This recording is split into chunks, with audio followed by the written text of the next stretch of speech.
Yes, people, what's going on? What's going on? Welcome back to the channel. As always, people, make sure that you lot are smashing up the likes. Make sure that you lot are subscribing. Make sure that you're following all the man them. Make sure that you're subscribing to all the man them that have a YouTube here, people. Like Joey, you know what I mean? Make sure that you're following Andrew on Twitter as well, man. But we've got over 100 people here already. Big up Rants for the raid. Me and Rants just had a really good show. Some good therapy on there, people. And yeah, we've got a lot of people in the chat. As you can see, you've got man like Pear here already. Got man like Sean here already. Lacona says late again, bro. Me and Rants went over by a little bit, so apologies. These things happen. Big up TTM. It says hit the likes as he drop in. Big up the man them. Big up every single time. And like I said, big up Rants for the raid as well. And as always, people, make sure that you lot are checking out the sponsor, Jersey FC Soccer Shop, Don CFC people at checkout for 20% off. Make sure that you're using that code, people. Like I said, they sent me some tops last week. Let me show you, man, this as well. Yeah. So this is the top that they sent me last week. Real Madrid. You know what I mean? What season this is, Joe? You know what season this is, isn't it? Yeah, this is the season. Roms told me this is the season they won the Champions League, right? So how many of those are though? How many times have they done that? It's true. That is actually a good point. Which one? Man. Which time? You can see people, man. The quality is good. The quality is really good. You know what I mean? It fits nicely. You know what I'm saying, people? So yeah, Don CFC at checkout. Check out Jersey FC Soccer Shop, man. But let's get into it. I think it is a Ronaldo though, like a Ronaldo time frame. Like, it's definitely Ronaldo. It's definitely Ronaldo. It's definitely Ronaldo. I need to double check what season. Like it's CR7 time frame. I mean, not R9. Someone will know, man. Someone in the chat, yeah. Let us know what season this is. I think this was 16-17, bruv. I think it was 16-17. This is the away kit. Right? Sounds about it might be 16-17. 16-17, that home kit would have been the one with the green stripe on it and the purple away kit in the final. They beat Juventus. Yeah, the Cardiff, innit? Yeah, it's like the Cardiff Stadium. Yeah. No, didn't they beat Liverpool? What kit were they wearing when they beat Liverpool? They beat Liverpool. They wore the white kit on both occasions recently when they beat Liverpool. Oh yeah, they did. They did, man. They did. But let's get into it because obviously, you know, Chelsea are back to winning ways. Going into this game, we had one win in 9 Premier League games, which was mad. You know what I'm saying, bro? And ideally, I went into this game saying, yo, I want to see a convincing performance. I want to see a good performance, right? But that's not what we got, unfortunately. I know we got the points and we got the clean sheet as well.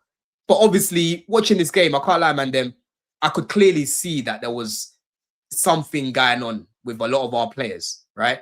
From time I'm seeing Reece James looking like he's struggling to breathe, I knew this flu caught these, man. You know what I'm saying? I'm not seeing Esteval in the squad, right? I'm like, yeah, man, these men are definitely ill because, boy, the way I'm watching these men playing right now, it's an absolute shambles. You know what I'm saying? Absolute shambles. And big up Brentford because, like Sean says, they should have done us by a couple goals. You know, Sanchez was very good in goal. Here's the thing. As much as we want to say that, we're hard done by situations. Yeah, I don't. Yes, I don't have any empathy for that. Like this whole Brentford should have done us. Yeah, well, Garnacho should have tapped the ball in from 6 yards out. In the first 6 minutes of the game, João Pedro got taken down in the box. So that would have been it could have been 4. It could have been 4 the other way too. So I don't really have that type of empathy for that. Like, it could have been this way or that way. The game went the way the game went, and 3 points were attained at the end. That's the way I see it. Like we haven't seen 3 points in a goddamn month. It feels like so. Like 100%. Literally. 100%. Like we should. That's how we should take it. It shouldn't take it any other way. Like, We've been hard done this season, man. Sean, like if you think of the games against Brighton, for example, that first half we were cruising to a win. Against Villa, we're cruising to a win, right? You know, against Fulham the other day, bro, like we get a red card when we're controlling the game. You know, so we've had better games where we should have won the game, got more, and we lose. So games like the other day, bro, I'm taking it. I'm taking it. Now that doesn't mean that going forward we don't need to improve our performances. We do. 100% we do. And do I believe that we will? I think we will, of course. But as it is right now, bro, get those 3 points on the board. Because I'm telling you, Joey, I'll come to Andrew. I'm telling you, Andrew. Gary's dying, so I'm telling you, bro. We go to Palace at the weekend and we play really well. No one's gonna be over analyzing this game or this performance. They'll be like, you know what? We got the 3 points last week. We bounced back with a better performance against Palace, and we won again. Honestly, Don, What? even if we don't have good performances, have you seen the results going around the Premier League these last coming weeks?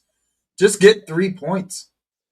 Yeah, but they get 3 points. No. During this busy period of time, bro, like we're still in this busy period of time. During this busy period of time, I need results over performances. The performances, in my opinion, will come more along the lines with time. He hasn't had enough time to provide a serious amount of performances. Even though, like, you saw what you saw from Carrick. Carrick's been at that club. It's not like this is like a new situation for Carrick. He knows a lot of the players there and all this other stuff.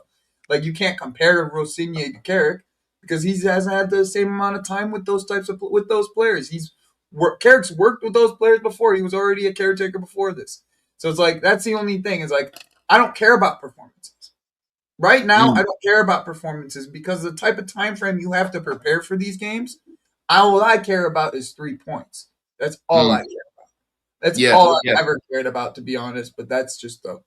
What's your take, Andrew? Are you the same right now, or are you more like just get me the results before we even think about the performances right now, bro? Yeah, because we play every 3 or 4 days to the end of the season. So to the end of the month, especially. So I'd rather get the wins on the board, and hopefully that brings more confidence with the performances going forward. Because basically performances that you could play well in all these games, but if you don't win, no one cares. Yeah, I mean? It's one of those. It's a results business. Do you know what I mean? I will say on Saturday. But a side note, I hope more people watch this live than actually turn up to the protest on Saturday. So I just hope it's all good. Well, I heard there's about 200 people there, and we're sitting on what 170 right now. Yeah, so definitely exactly, more people here. There'll be more people here. You know what I mean? But I want to say Saturday. See, I thought when Sean said earlier they could have done us 3 or 4. It was like I was watching the highlights again, and it was like they had that one that hit the post, obviously, and they had the one where Sade remember when Sade was throwing Chalobah for some reason tried to slide to think he was going to block, and then Sade pulls it back. The whole goal to and then he passed it. And then he passed it for some reason. Yeah. And then Sade had that great save by Sanchez second half. Apart from that, the only other thing was a Thiago header. I think I remember. Yeah. To me, by the way, big up to the Garnacho that he improved. He cleared at the back post on Saturday, unlike the previous away game at Brentford when he was fit. So he's learned from his mistakes. But I want to call it a managed performance on Saturday. And what I mean by that is we weren't spectacular, but we kept them at arm's length near enough, especially that second half. We were clearing the ball, all the crosses that were coming in. We were doing dirty tricks in the box, in terms of like holding them and stuff like that. We were disrupting the game, and big ups to Rossignol. He noticed that after the first 10 minutes of the second half, he changed it, brought Santos on, trying to get a bit more control, and he made the game scrappy. He made it like a really scrappy game. Big up to Tosin, who was clearing everything. Someone reminded him. Tosin had a good game. Someone reminded him he's 8 foot tall and he can head the ball, which he did. So it was more like a managed performance because after that Sade thing in the second half, they didn't really do anything. They had lots of the ball. We didn't do anything either until the penalty. Yeah. You know what I mean? Don't try to fight. They're just trying to fight, bro. They're just trying to. It was more of a managed. It was more of a managed performance, like controlled, part control. Just do the. Also, by the way, do you know we didn't pass out a lot from the back either on Saturday? It was more like there was more kicking it long, like again, and like Arsenal. Yeah, it was longer than Arsenal. It was. It was a more managed performance. It was like nothing too spectacular. No one's gonna watch that full game again. If you are, you're a glutton for punishment. Do you know what I mean? But it was get the job done, get it through, move on to the next game. Like you said, I don't know what the flu's going around and stuff like that. But you know, it was a managed performance. They all did fine. You know. Yeah, and the thing is, big up Reaper for this as well. Yeah, it says Don senior subs always have an impact. That's one thing I'll give him. And listen, I'm not gonna now say, oh, Rosenior's in-game management is top tier because it's been 3 games, right? And there might be other games, Reaper, where we're gonna be like crashing it on him. Or he made the wrong subs, right? Yeah. But in this particular game, Joey, like Andrew said, bro, I thought the in-game management was spot on. You know, to read that situation, realize that we need a bit more control. We're losing that midfield battle. We're just being run through pretty much. You know what I mean? Bring Santos on, and even to go to a back 5, I really like that. Taking off, he took off Reese, I think it was, and he took off Cucurella. Sikuki was on a yellow card as well. He brought on Hato just for freshness. He brought on Josh. You know, you've got the 3 centre backs there, and you've got the wing backs solidify. And that's something, Joey, that I kept saying Maresca could have done a lot more last season. Yeah, even this season, bro, where you're bringing on an extra centre back and just changing the shape, and you're seeing out the game. That is what you call very, very good man management, bro. Yeah, in-game management even. I also think it's based off of the lack of attackers that he kind of had as well, to kind of give himself an outlet going down on the outsides. Turned it into the players that he could turn that into an outlet where the wing turning in his fullbacks into wingbacks. Like I said though, when I first told you guys about this guy, he's not a clown tactically. Like he's not. I'm not. You don't get it twisted. He's not a clown tactically. It's just we have players who are clowns. Like that's the problem. We have players who are clowns. So like there's gonna be situations where it looks very shaky, like in those moments that Jacquet had earlier in the first half. Like it's just that's what's gonna happen. We don't have players who can just lock in and take the game seriously for 90 minutes. It's just what it is right now, especially at center back. And that's where I really like the way that he's even against Arsenal, bro. Like the way that I saw him using that bench, and not just sitting down and going to a back 5. He was like, "No, fuck it, bro. If we're gonna lose taking it to them." Yeah, and that's exactly how we even came back into that game, because the mentality was we are gonna keep going. We're gonna keep going, right? One thing about me, Joey. Listen, we will probably feel like this. There's a way of losing games. Yeah, there's a way of losing games. I don't want to go out losing a game like some sucker, like some punk, like some scaredy cat, right? If I'm gonna lose, at least I'm gonna walk away from the pitch knowing, you know what, I did everything that I could to win the game. If they got us on the counter, they got us on the counter, bro. But at least I went for it. Because certain games, it will work. You apply a lot more pressure on teams, you know what I mean? And in certain games like the other day, Andrew, where you need to relieve that pressure and control games, you go a little bit more defensive. There's nothing wrong with being humble, because football's a humbler. Yeah. And we also have to football's a humbler, so you need to be humble at times, bro. People have to also remember this is the Brentford side. Brentford side is probably, apart from Sunderland, they were ahead of us before the game. But also could have gone 5 ahead of us, bro. Yeah, exactly. Like I don't care how we win, we had to beat them. They were ahead of us. Sure. But apart from Sunderland, Brentford's probably the most surprising team this season in terms of they lost Thomas Frank, they lost Mbeumo, lost Visser, and people had this, rightly so, probably people had them down in a relegation battle. You know what I mean? Ash didn't, you know. And also people got to forget, since they've come up, we've only beaten them once away and once at home before Saturday in the Premier League. Mad. You know that? Mad. Since 2021 when they came up, we've only been once at home, once away. And that the first home game was last season, around this time last year in December. And the away game was that Mendy one where he was saving everything with even his head. Do you remember when they blasted the ball at Mendy's head? And he got they battered us in that game. So they're actually a bogey team of ours, which probably there's a lot of teams that bogey teams are record over the last few years.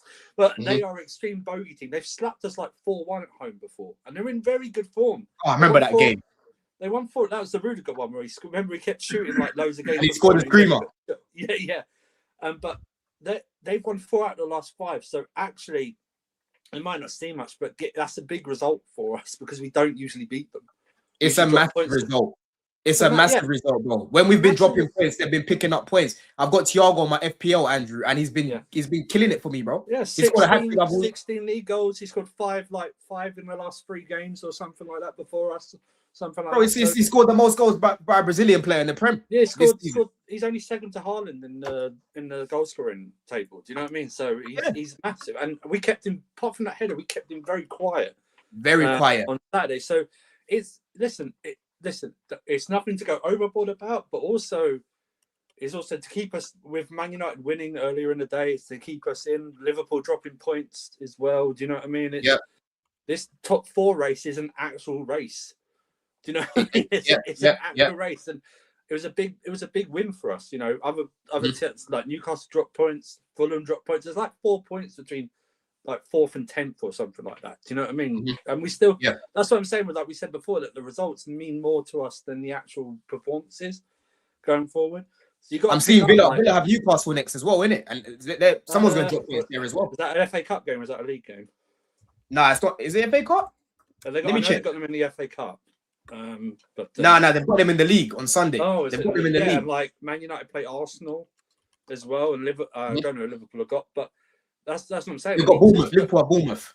Okay, away I think it is as well. I think right. So it's like, and we've got Crystal Palace, who, people might look at Palace and go, well, they just lost Scahy. Don't know what Mateta's doing. Their managers on the fritz. They haven't won in 10. That's don't go there and take them lightly. Do you know what I mean? Don't go.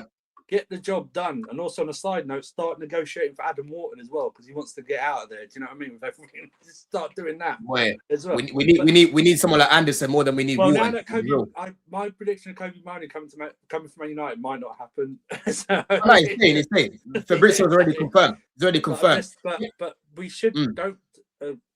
Yes for the result. Performance may not be good. Doesn't matter. Yes for the result, and we move on. We've got an important Champions League game on Wednesday. No matter what anyone says, we've got to win that. Don't care about the performance. Get the job done. I think we'll be in the playoffs, unfortunately, looking like it with it. But just get it done. But good performance. Get the bees off our back, so to speak. And we move forward. Yeah, 100%, man. And people, we haven't even got 50 likes yet. We've got over 200 people here. More people than that were at the protest. Yeah, what's going on? Roman Abramovich. Roman Abramovich. We hate Tottenham. It's so silly. Like, I just want the process as well, people. Yeah, me and CB was on the terrace on Friday. CB asked me, "Oh, what, Don? You're gonna be at the protest?" Someone just asked me in the comments as well, "Was he at the protest?" I said, "Bro, I'm not going." Yeah. He said, "Oh, why aren't you going?" I said, "Bro, I agree with a lot of what people are saying, why they want to go in terms of changing the model and implementing certain things. But there's so many mixed messages for one, and number two, bro, it's one of them ones where these men are not going to change nothing unless you decide to walk away from the games. You don't buy no merch. Because a lot of those guys that were there, Andrew, I'm telling you, after they got their picture or the placard, they was in the fucking stadium. They was in the stadium getting drunk, right? They were in the stadium getting drunk. They're funding their oppressors. If you want to put it in that, they're funding it. But if you want to put it in that manner, you feel like you're being oppressed for what you feel is right. And you're going in and putting money in their pockets right after that. So, like, but the issue I have is, what do you want us to do? What do you want me to say? Yeah, like, truthfully, Don. The one thing, I'm sorry, Winter Surfer. Before you continue, bro. Before you go, I'll let you go, bro. I always said about these protests, bro. When you go and when you have a protest, right? You're supposed to have one, maybe 2 goals that you're gonna try to accomplish while you're there. Okay? 1, maybe 2. Okay? These mans, every single time they've ever protested, have said fuck Tottenham in their protest. Exactly. So, like, what are we protesting? That's Jerry. What are we protesting? The message gets lost. The message gets lost. And I get people like this. I get people like this. Every time it gets lost. We're here and we sit here on these channels. We have our own channels. What we can do is speak to our people about what we feel. And then what that can do is spread like wildfire. Yep, exactly. You get people like this. The only way this works for our fan base. Because otherwise, it's a bunch of people just going into the stadium, putting money in those people's pockets that don't deserve it.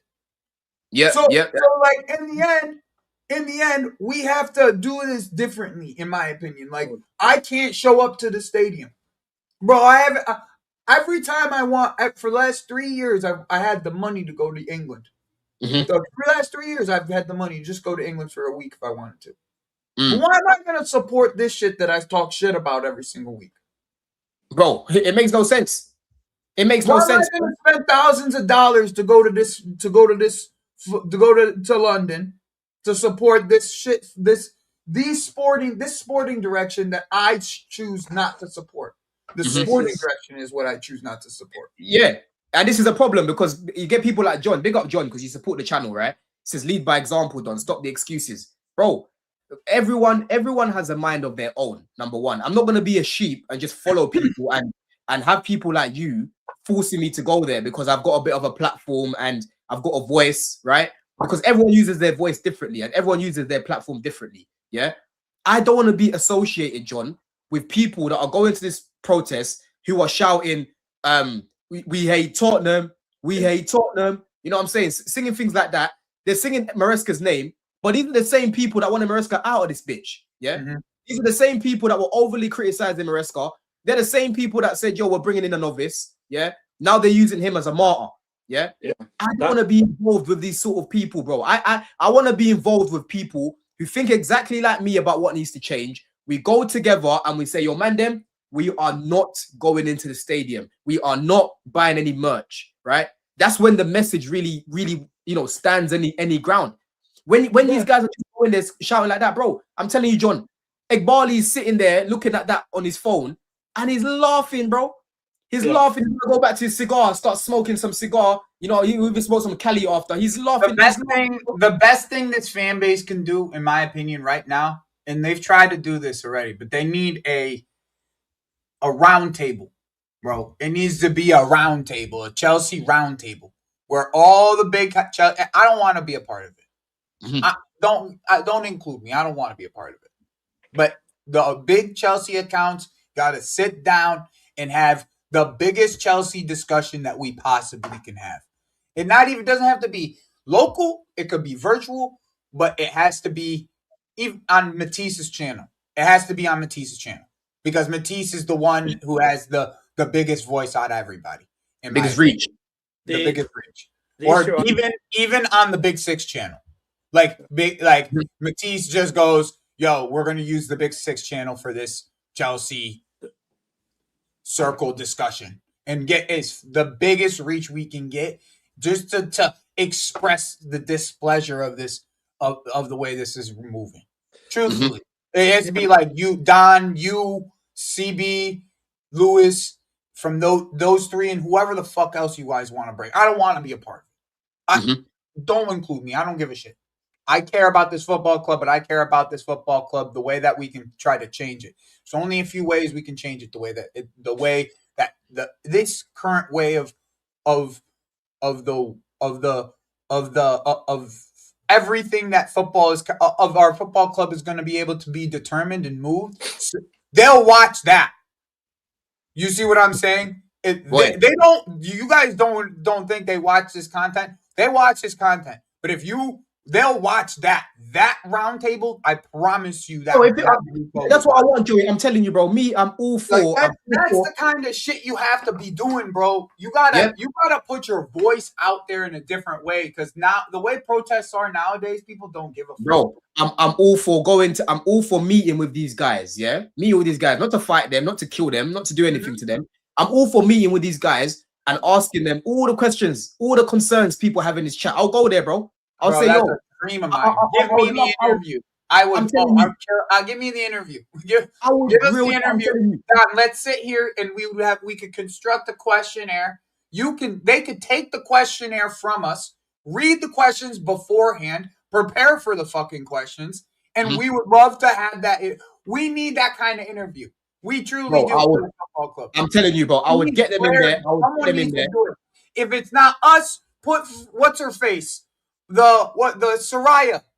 Have Soraya sit in front of those two dudes have Soraya get Soraya a list of questions that they can pre-approve, and let's have a real conversation, because she at least has the type of knowledge and direction for our football club that we would want. So like at least she can go and do it. Someone who's face running and huge. She's huge at this point. think that Simon Phillips guy done something recently where he was talking to them and he spoke to them directly. They gave him a little bit more transparency, bro. But Andrew, what do you think of it, man? Because I'm telling you, it needs to be videotaped, bro. Especially for me, Andrew, before you come in, right? I feel like what we saw the other day, it damages the cause more than it helps it, bro. I'll be real. It damages the cause more than it helps it. Like you said, I'm so sick of them chanting like Roman Abramovich. First of all, fine, he was the most important man in my club's history, but he's gone. He can't actually step foot in this country anymore. And also, he chose these guys to take over the club. Do you know what I mean? It's like, stop. Mention his name's not going to work. And like you said, who cares?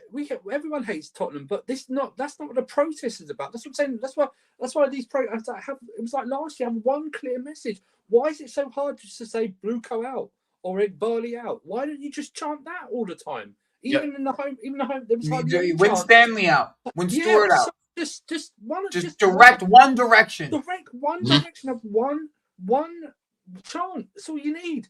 When Spurs first do their annual protest, it's Enoch out or it was Levy out, wasn't it? That was it. It was like one or the other, no matter what you think about their protest.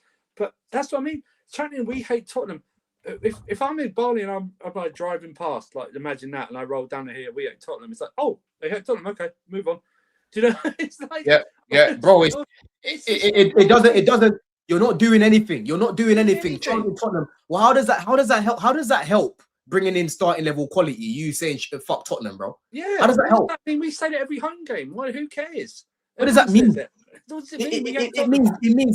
It means nothing, bro. The irony of this, Andrew, right? They want better structure up top, but then they've got no structure for their own fucking protests. There's zero structure, bro. I want them to do this. I want them to keep doing it, but have the friggin' why didn't the organisers just say, guys, we are chanting this. This is it. This is the only thing we are chanting. We're not chanting anything else.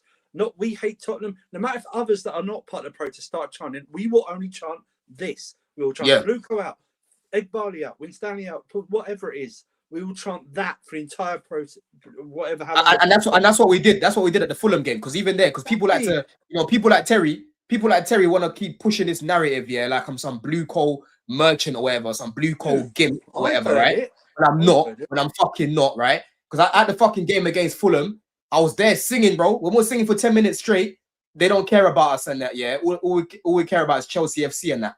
I'm singing that song for 10 minutes straight, bro. Yeah, that was directed at Barley and Clear Lake and Blue Coal, bro. Yeah. And we're still singing like Roman Abramovich and that as well. But at least there was a clear message for like 10 minutes straight, right? Yes. I'm telling you, Andrew, bro, protests like this is gonna put people off from even going. Yeah. Big up Dubs. Dubs wasn't able to be here today. He was at the protest and he was like, yo, he told the man them in the group, he said, bruv, like it was a massive disappointment. Yeah, Dubs is a massive advocate. I respect him for his opinion, because end of the day, we're not going to agree with everything. But he was disappointed. He was there, Black Mamba says, you like the project though, Don? Bro, I like the concept. This is what I mean about this YouTube thing, bro. I didn't know comprehension is such a skill that not a lot of people have, bro, right? It's a difficult thought process for most people, Don, if you don't understand that. It is an absolute difficult thought process to actually comprehend words. It's so difficult for people to understand. They'd rather comprehend what they think you said. That's selective hearing. That's what it is all the time, bro. I'm annoying. literally sitting here arguing with somebody who's trying to bring up something that happened 3 months ago, and he's been harassing me for literally 3 months. Every stream that I'm not even on, he'll try to reach out to me. Yeah, about something that he thought he heard. Bro, it's actually mad, bro. Like, man are saying, oh, I like the project. Bro, I like the concept of the project. Because the concept of the project, let me even go back and put this comment right up, The concept of the project is to go and sign the best young talents in the world, right? And bring them into this team, Olise is a player that I would have fucking loved to sign. He's young. Rodrigo is another young one, Carrasquilla is another young one, right? There's so many players that are young that I would have loved in this team, bro. Gays are the oldest guy in the world. Yeah. It's all about the execution. That's why I've said those sporting directors. If you can't get rid of Igbali, get rid of the sporting directors. Because if we had Campos, he doesn't bring Garnacho. He does not bring Garnacho, bro. You know what I mean? Yep. It's honestly pathetic, bro. I've been banging on this drum, Black Mamba, yeah? From when we bought Mudryk and Maduekis, I said, bro, I don't want any more Mudryks and Maduekis. If you're going to bring me young players, bring me the likes of Cole Palmer. Because I was one of the few people that was saying Cole Palmer's going to do really well for Chelsea. People were calling me delusional, right? If you're going to bring me young players, bring me the likes of Quenda. That's what I want. I don't want to be bringing in any more squaddies. Bring me young players who are ready to be playing for the first team, bro. That's what I want. It's as simple as that. That's yeah. fair. So like I was more under the impression, Don, with me, it was always this, right? It's like I don't mind you having young players. There's so many young, like the world of football is changing. And I want people to grasp that the world of football is changing. It's getting younger. All your favorite players are younger than 22, 23, 24. All of them. All of your favorites at this current moment in time. All those PSG boys, like the outside of Arsenal, really, which they play stale football anyways. Like all your favorite ballers, the Nico Pazes, they're all youngsters. They're young, bro. The thing is you have to mix a little bit of quality age in there. Yeah. And that's always been the issue. It's not the fact that we think you buying these youngsters is a problem. It's not. Mm-hmm. But you have to have some quality. You have to have some quality next to them who have the experience. Mm-hmm. That's it. 100%. That's all it's ever been. That's all we've ever asked for. It's why did we get two young wingers on the left? Exactly. Yeah. Why did we get? But we got. But to counter it, we went and got João Pedro, who's a little bit older, and then you got a Delap, which meets the model that I'm asking. You have Cucurella, who's a little bit older. You have Hato. Yeah. So, like, you have Reese, you have Gusto. Reese, Gusto. Exactly. And like, I don't understand why the concept stops in certain places. Yeah. Mm-hmm. That's all we're asking for. That's literally all we're asking for. And the quality, we need those players, those people who are of age to drink, to be some quality. Mm-hmm. Yeah, because you've got, like, people can mention Barcelona, the PSG. They bought Doué and Barcola, who are young, but they also bought Dembele and Kvaratskhelia, who are experienced. They're youngish, but they're experienced. Do you know what I mean? They've been around the block. It doesn't have to be. They both have titles under their belt. Yeah, it doesn't have to be 28, 29-year-olds all the time. You can get experienced 24, 25-year-olds. That's what I wanted. Listen, I know where he's getting paid, but Gerhi was right for the age type, but he's experienced. He's got 4 or 5 years in the Premier League. See, as bad as people think Neto is, right? And you keep on saying that, someone in the chat saying Neto's old. As bad as people think Neto is, when we bought Neto, people didn't think it was a bad signing. Nope. And the fact of the matter is we have Neto and then we have Esteval. Mm-hmm. So it's like the concept's still the same. Like exactly. The concept's not different. It's still the same. Yeah. So that's all I'm saying. And like the whole selling players for profit is garbage because they haven't made money not one time throughout this entire. They haven't taken the dividend out not one time throughout the last 4 years. They haven't made no money at this football club. Everything. It is, yeah. Daxter says if they were doing the wrong thing, they would have been sacked, bro. That's where I'm like, yo. That's where I applied pressure because I didn't mind Maresca being questioned because people need to actually live in the real world. Yeah, you people actually think that sporting directors in every club don't have meetings with the manager about certain things, bro. Yeah. You have meetings. That's what I'm saying. I feel like people haven't. Some of these people haven't had real life jobs. Yeah, in corporate, bro, you have meetings daily. Sometimes you have meetings weekly, right? You have one-to-ones about your performance. They're going to be asking you about certain things. Yo, how come you're not answering the phone as much as this guy? How come you're not making this many sales? How come you're not doing this? How come you're not doing that? It's the same thing in the land of football, bro. They don't just leave the managers and there's no communication. They have meetings, bro. They talk to them about the performance. Oh, we think you're doing really well here. We want to help you with this area. Oh, we think you can do better here. It's just feedback, bro. It's feedback. And for me, that is a healthy way to run a football club. Because I don't want a manager to just come here and just think they can just do whatever, right? Yeah, but the problem is, in my opinion, Don, in the end, is just too many voices. It's just one person. It's too many voices. Like, we got 5 voices in one room. Yeah. There doesn't need to be 5 voices. Yeah, no, but the thing is, though, when he has the meeting, I doubt he sits with the board, bro. He probably sits with the sporting directors. That's what I mean. Like, But that's still one too many people in the room, bro. I don't want two. I don't want two of them. There's one too many people in the room. Yeah, no. I don't want two of them. And for me, just to respond to what you're saying, Daxters, yeah, before I come to Rob, I would have sacked these guys by now, bro. I would have sacked these guys because people like to go back to the wages, yeah? People like to go back to the wages. Bro, I didn't even know that Gittins is on, what, 100 and... I think he's on 110K a week, 115K a week. Gittins, bro. Jamie Gittins is on over 100K a week. And man are telling me that we can't get players because of the wages. Jeez. Gittins should not be getting paid 100K a week, bro. You know what I mean? How much is money on? I'm not hearing nothing about, oh, it's the wages. When we went in for Semenyo didn't reject us because of the wages. Semenyo rejected us because he had Man City and we are fucking circus, right?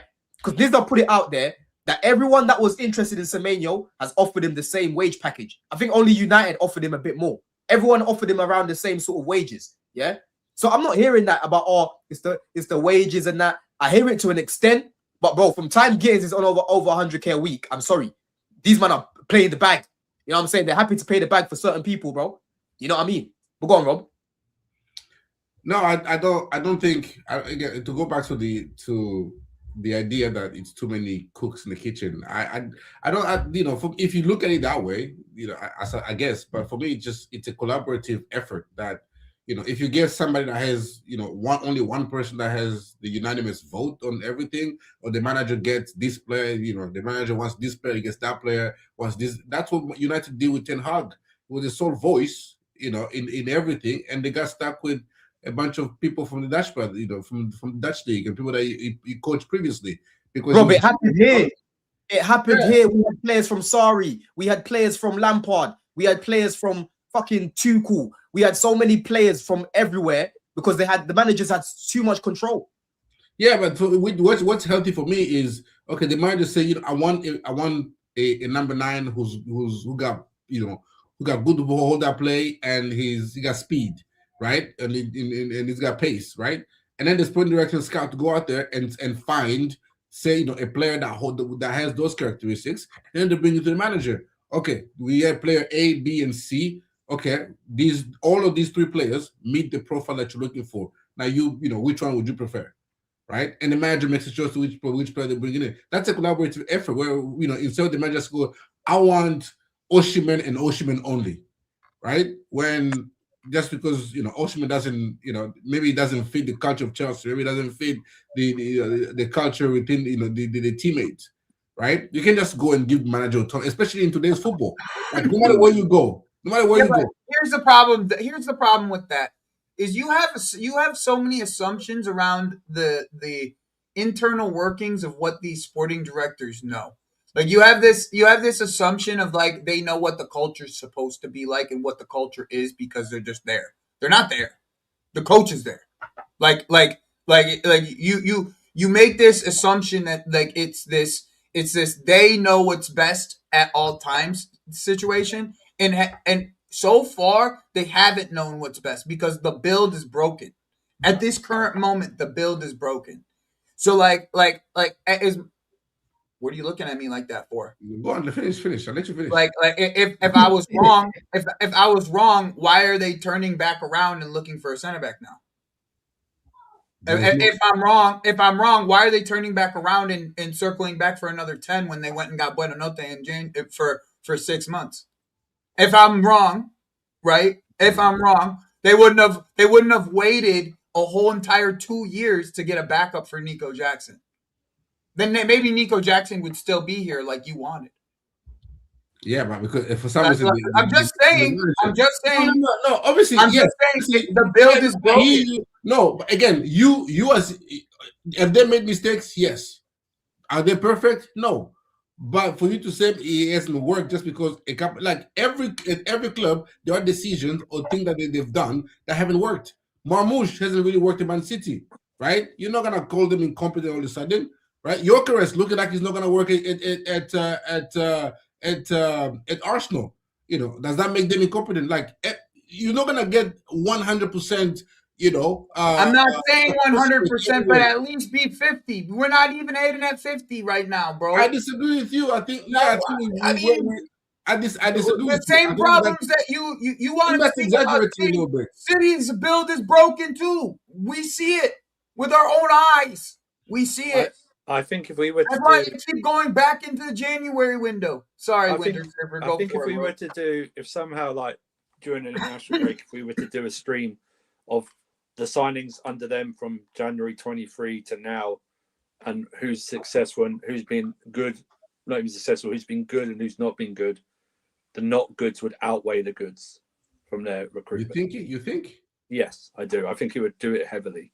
I'm just on the top of my head. No, but I think what you define as success, you know. Also, I didn't say like great. I just said good.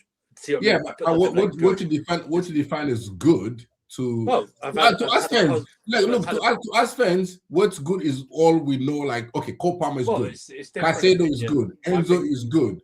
Right? Those are good. Those are good transfers, right? I think you'd weigh up how long they'd been here. What had happened if they had more positive than negative impact on the team. Do you know what I mean? Have they even okay, played? So if you're looking at it purely from a footballing aspect, I'll hear you. But there was a financial aspect on this as well. No, right? I don't feel. I think we have got to. This is a more modern day thing. I don't mean all of us here. I think we have to, as fans, have to go back to being fans and going, I couldn't give a raging fuck how much they sell players for. I really couldn't care. No. I think we have to do it because we should be focused on what they bought and if they've been good enough for us instead of going, yay, we sold him for 50 but fans. But again, I hear you. If we're gonna go back to being fans, going back to being fans mean let those in charge run the club the way they want to. But we fans, we're not doing that anymore. Fans are now, I don't think you're doing well. I don't think this person is doing the job. I don't think this person is competent. I don't think this decision was correct. I don't think this tactics was the proper one. If we want to be fans, then we can go back to just being fans, not being tacticals and pseudo point directors on Twitter. That's totally different. That's totally different. What I'm saying is this. Fans are not allowed to critique it. Did you? They're just allowed to be dumb people who watch the game. That's what we're supposed to do. Rob, let me ask you a question, Rob. Under Abramovich, apart from maybe Marina and Bruce Buck, did you know anyone else on the board or recruitment or anything like that? Did you know any other names apart from Marina and Bruce Buck under Abramovich? Because there's only Marina and Bruce Buck. No, but we can't say because they were still there in the digital in the social media world, they were still there and stuff like that. We shouldn't know these many names of people. We shouldn't know as fans these many people. This is the modern. This is what's happening in the modern day. We shouldn't know them. That's the. But I want to play a game. This famous. I want to play a game with the chat. I want to play a game with the chat. I want to play a game with the chat, Andrew. Right? Because again, this thing about the wages and that. Right? Let's play a game. No one cheat, by the way. No one cheat. I'm gonna name. I'm not gonna say anything. I'm gonna name a few things. Yeah, Joey and Rob get involved as well. Yeah, no one cheat. Chat. How much do you lot think Hato's on? Yeah, and say it quickly in the chat. Say it quickly in the chat. No cheating. He's on 70k. Rob, how about you? How much do you think he's on? Hato. Yeah, how much do you think Hato's on? I'll say 80k. Okay, so the general consensus is 80k, 70k, 80k, 50k, 50k, 100k. Hato is on 120k. Yeah, up until 2032. Right. Now another one. Let's go for another one. How much do you lot think Ganacho's on? Yeah, he came from United. Definitely 120, 130. Oh, I can't believe it if that's the case. If that's the case, I'm gonna actually be disgusted, bro. I'm not even gonna Hato is on 120k, right? And people are saying 70, 80. That's what you would have expected, right? Hato shouldn't be getting paid 120 bags, right? Under this model. 10 grand less than Cole Palmer. That's 10 Yeah, grand less. exactly. He's getting paid. Hato is getting paid 5 grand less than Cole. Sorry, 10 grand less than Cole Palmer weekly, right? Garnacho is on 110 a week until 2032. That's Yeah? 100 grand too much. Now let's talk about who are people asking Yeah, about here? like we're fucked, bro. How much do you lot think- how much do you lot We're think basically Pedro? putting ourselves right back to where we were. We're right back to where we were before this. Like, You see, this is the point. This is the point that I'm making, Hato. It's not Hato, sorry, Reaper. Now I'm even calling you Hato. This is the point that I'm making, Reaper. It's all about the execution. Yeah? It is all about the execution. I didn't even know Jamie Gittins is on 108k a week. And people need to remember, these guys are getting 6-year contracts. So Yeah, these but- ain't even no 2-3-year contracts, That's, bro. that's chump change into this football. That's nothing. Yeah, but that's my point. That's my point. Rob. Noni's on 200 bags at Arsenal. Yeah, but Rob, you're missing the point. The point that I'm making, yeah, is that a lot of these younger players that we could be going for, we can be paying the wages, bro. Right? These guys, we can go for these guys like Doué and these sort of guys. Because Doué, I think Doué is on I'll double check in a sec, but I think he's on 110 or something at PSG, 120. We can fucking pay that. We're paying that here, right? I'm seeing Pedro Neto right now is on 160k a week. Yeah. Someone with his level of experience, you're telling me that they're not happy to pay that much for someone of that level of experience, bro. Yeah. I'm looking at Caicedo. Caicedo's on 150k a week. Yeah. Enzo Fernandez is on 180,000 a week. Massively underpaid. Yeah. Like these man are paying for certain man, bro. So when I say about execution, there is better players that we can be getting to give these wages to, bro. No, but you see, like I get your point, but you can see as well the likes of Caicedo, Cole Palmer, Enzo Fernandez, Cucurella, they're not getting what their counterparts are getting at other clubs. Right? These guys, their counterparts will be getting 250, 300 bags a week. Mark Gahey is getting 300k a week, right? Yeah, of course. He's getting 200k a week. what website is this, by the way? This is so this is what this website I use, people. It's called Sports Track. Yeah, it's very accurate, this one, yeah. So it's all here. I'm not making this up. It's all here. And I hear your point, Rob, that you're saying about Caicedo and that, yeah. But bro, Caicedo is locked in till 2031, bro. Yes, like, on 150k a week. This guy should, no, this guy should be on 250, 300k a week. Based on the his money will performance. go up.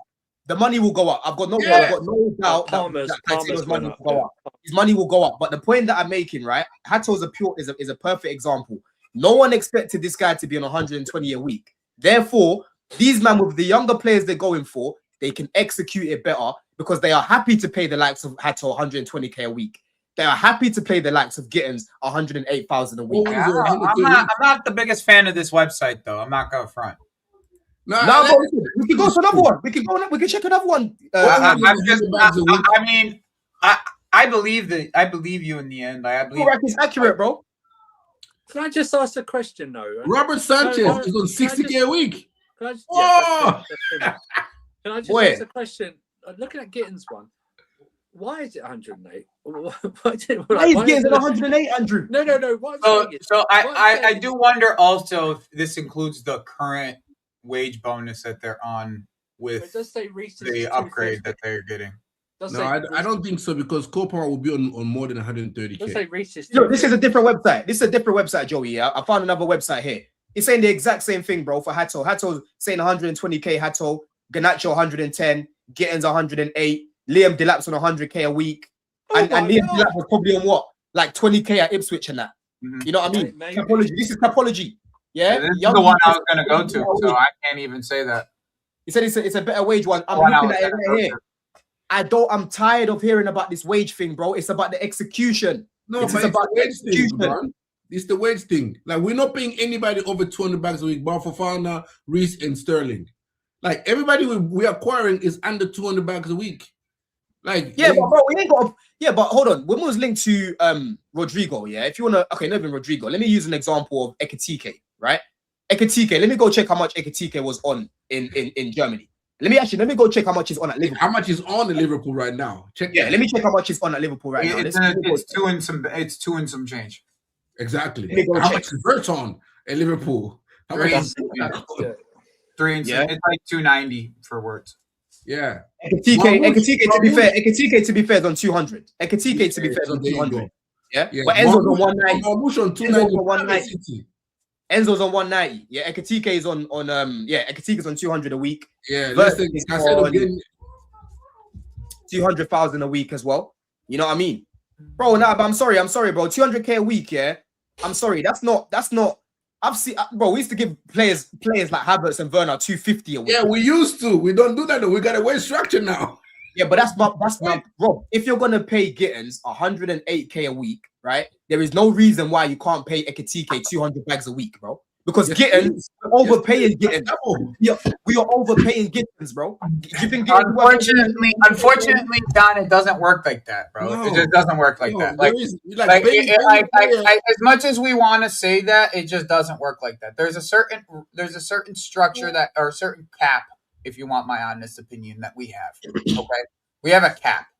All right, we have a cap on how much we are capable of spending in a year's time frame. That's realistically how you have to look at it. Not necessarily a structure, but a cap. Okay. What do you think the cap is, bro? What do you think the cap is? I couldn't tell you off the top of my head. I would have to really look at the numbers. But if you actually look at the way that they're dealing with it, it's more designed in a way that there's a cap involved of like how much they are capable of spending in totality, and what's going in and out is pretty equal, or if not less. So like that Rob was saying, like what Rob was saying, like we could give Nani this $150 that he was going to get over at Arsenal, or we could get rid of him and get someone who's going to be on 110. You know what I mean? Because like that's just like that's how I see. That's how I just Americanize it in my brain, bro. Like that's just the way I think of it. Is I Americanize it in my head because that's who we're dealing with. Yeah, but Joey, the point that I'm making, right, is that for the younger players, if you're going to go down the model of bringing in these younger players, right? For example, you can see here, Doué is on 132K. That's in euros. In pounds, that's probably what? Like 120,000 maybe. I don't know. If you convert it, it's less than what he's on right now. See, I think you're looking at the wrong team right now. Okay? No, but I'm looking. I want you to look at the wage. If you actually look at the numbers of the number of wages in totality, that's the way you have to look at it. Go look at the number of wages in totality and where we are among the ranks of that. We're around third or fourth. Joey, I don't. The thing is, bro, yeah, with this wage structure, I'm for certain aspects of it, right? And they've said themselves, I'm holding them to their own words. They have said themselves, we've got a wage structure, but for certain players, we are happy to break that wage structure, right? And that's where I'm expecting them to be able to break it for the likes of Osimhen, not overpay Osimhen the 400 a week. Hold on, Rob, before you start to defend them. Not overpay Osimhen like 300K a week, 400K a week. 250 plus, 200 plus, pay the guy. Yeah, no problem. And then when he proves himself more at Chelsea, what you have to think is this: you have to think of the type of player that they want, though, because they've already told you what they want. This is the point. This is the point I'm getting at, Joey. Let me finish my point. If Kenan Yildiz comes in, he's available this summer, right? And he's on I think he's on 45K at Juventus, if I'm not mistaken, somewhere around there. We should be able to triple his fucking wages to 150, 160, and no question should be asked because he's the model of the style of model that we're looking for. Hold on, before you come in. But the same thing goes for Olise, though. That's my problem with this. Olise fits that same exact model, that same exact what we're asking for. He's gonna need 200 bags, and they didn't do it. Yeah, but Joey. Olise, don't forget, Olise gave us the green light the year before, bro. Olise gave us the green light.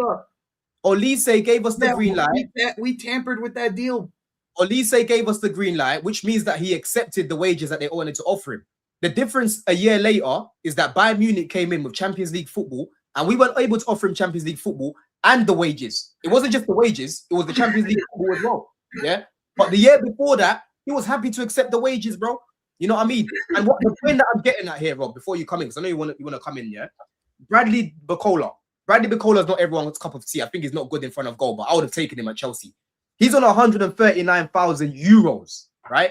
So if you break it down in pounds, he's probably the same amount as Gittins, yeah? And but Barcola wants a new deal. Barcola's been asking for a new deal, and he's been trying to get out.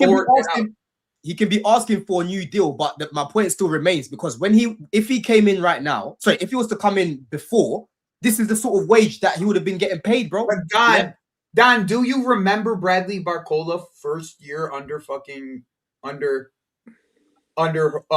Enrique? Do you remember that? Do you remember that year? What I remember is so I don't sound like I'm the only one who knows what happened. Andrew, please tell us what happened that year. What, Joey, you're changing. You're changing the context. No, I'm not, because it's the same context I'm talking about with Gittins. If Gittins this is his first year, right? Mm-hmm. This is his first year where he's not played well. It's the truth. He's not played well. Mm-hmm. Barcola didn't hit until 2-3 seasons in, bro. And now it looks like a good deal. But when it first initially, most people who watched him at PSG originally didn't rate him. That's why they had to get Vara, because they didn't rate him. It wasn't well. I get it. I get what you're saying about his time at PSG. And listen, people, this guy's not clinical. Barcola is very wasteful in front of goal, right? I'm talking about the Barcola that came directly from Lyon, bro. Yeah, the guy that was cooking. His first season at PSG was cooking. That first season at PSG, he was on smokes. And then after that, he's regressed every season after that. Like he hasn't been good. He hasn't been good. This guy, he's been the player that they play in cup games, in lowly games, like lowly Champions League games. But when it's like serious games, it's a Doué, Kvara, and the wages isn't really I don't really have that big of a problem with the wages outside of Garnacho, bro. Because Garnacho, they sold us this idea that he was going to come on the same wages, and we ended up giving him a bit. Yeah, but Joey, this is the thing, though. Like that's the thing that pisses me off, because they sold us on this idea that he was going to come on around about the same wages, and he ended up getting a 50K pay bump. Like, but Joey, I feel like you're still missing the point. I feel like you're still missing the point. The point of me asking the chat how much they think Hacko's on, how much they think James is on, right, is to show that these guys are getting the bag, right? By people's logic, Gittins should not be, bro. Gittins should not be on 108K a week, bro. I'm sorry, yeah. He should not be on that, because most of us here were expecting him to be on 70, 60, maybe 80, right? But over 100K a week. I was surprised, bro.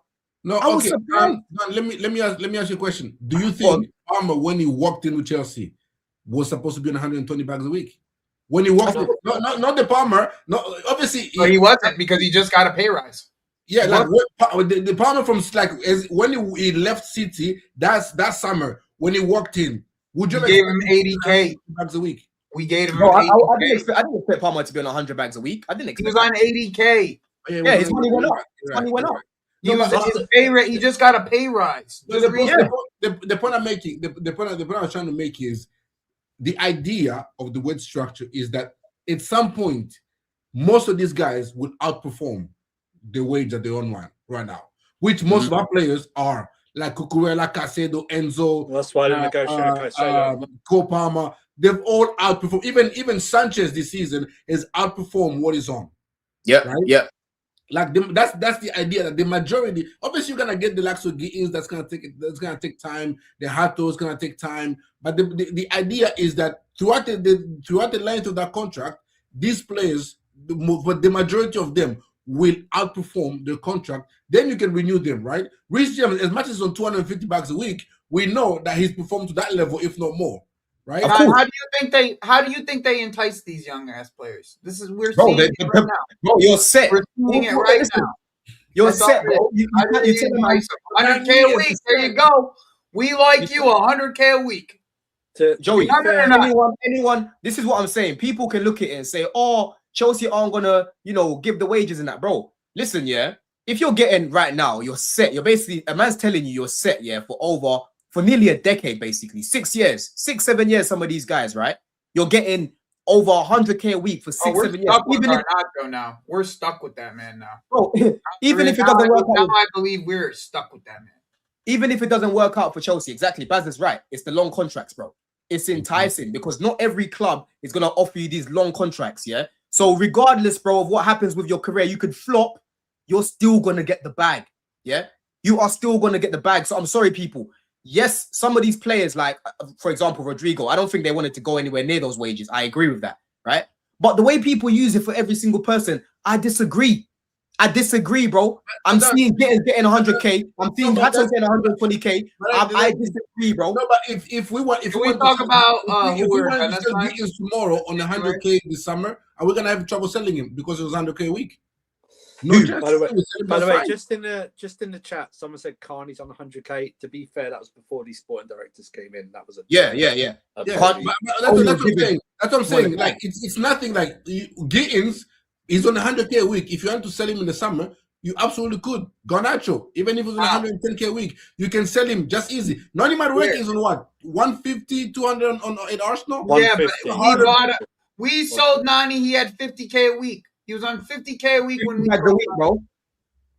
It was 50K a week that what we sold Nani on. This is double that. With less, we're not getting as much out of him. Yeah, you know what I mean. So yeah, Rob. For me, no, hold on. We're not getting as much out of who? What? We're not getting as much out of who? Garnacho and Gittins right now. We're not getting as much out of Nani. You realize Noni's on 0 GA in the league. Well, I'm talking about when he was with us. He still had 9 GA last year. He still had Garnacho's on 9 already. Okay. Yeah, wait, hold on. Yeah, wait, hold on. The Champions League, not Conference League. Alexis is asking in the chat. Yeah, he said, "Don't get that to it Saturday, did he, Rob? Didn't add to it. Let me show you. Good, Alexis. Good. That's a good way of comparison. Let's see where these players could go. So the highest paid player is Grealish. Obviously, he's still getting that Man City wage, right? You got Pickford on 150, and then James Tawoski is the third highest on 120. So Hato would be the third highest paid player at Everton, bro. Yeah. Hato would be the third highest paid player at Everton, bro. A man want to tell me that they don't. Hey, but Don, there is a good analysis point there. Branthwaite is on 120K. He's their young player, their young talented player at like their age of 20. At that age bracket, in the age bracket we would normally buy in. Yeah, 23 it's down to the execution. The fact that I'm seeing Hato on 120 a week. Pickford is getting almost 3 times as Sanchez.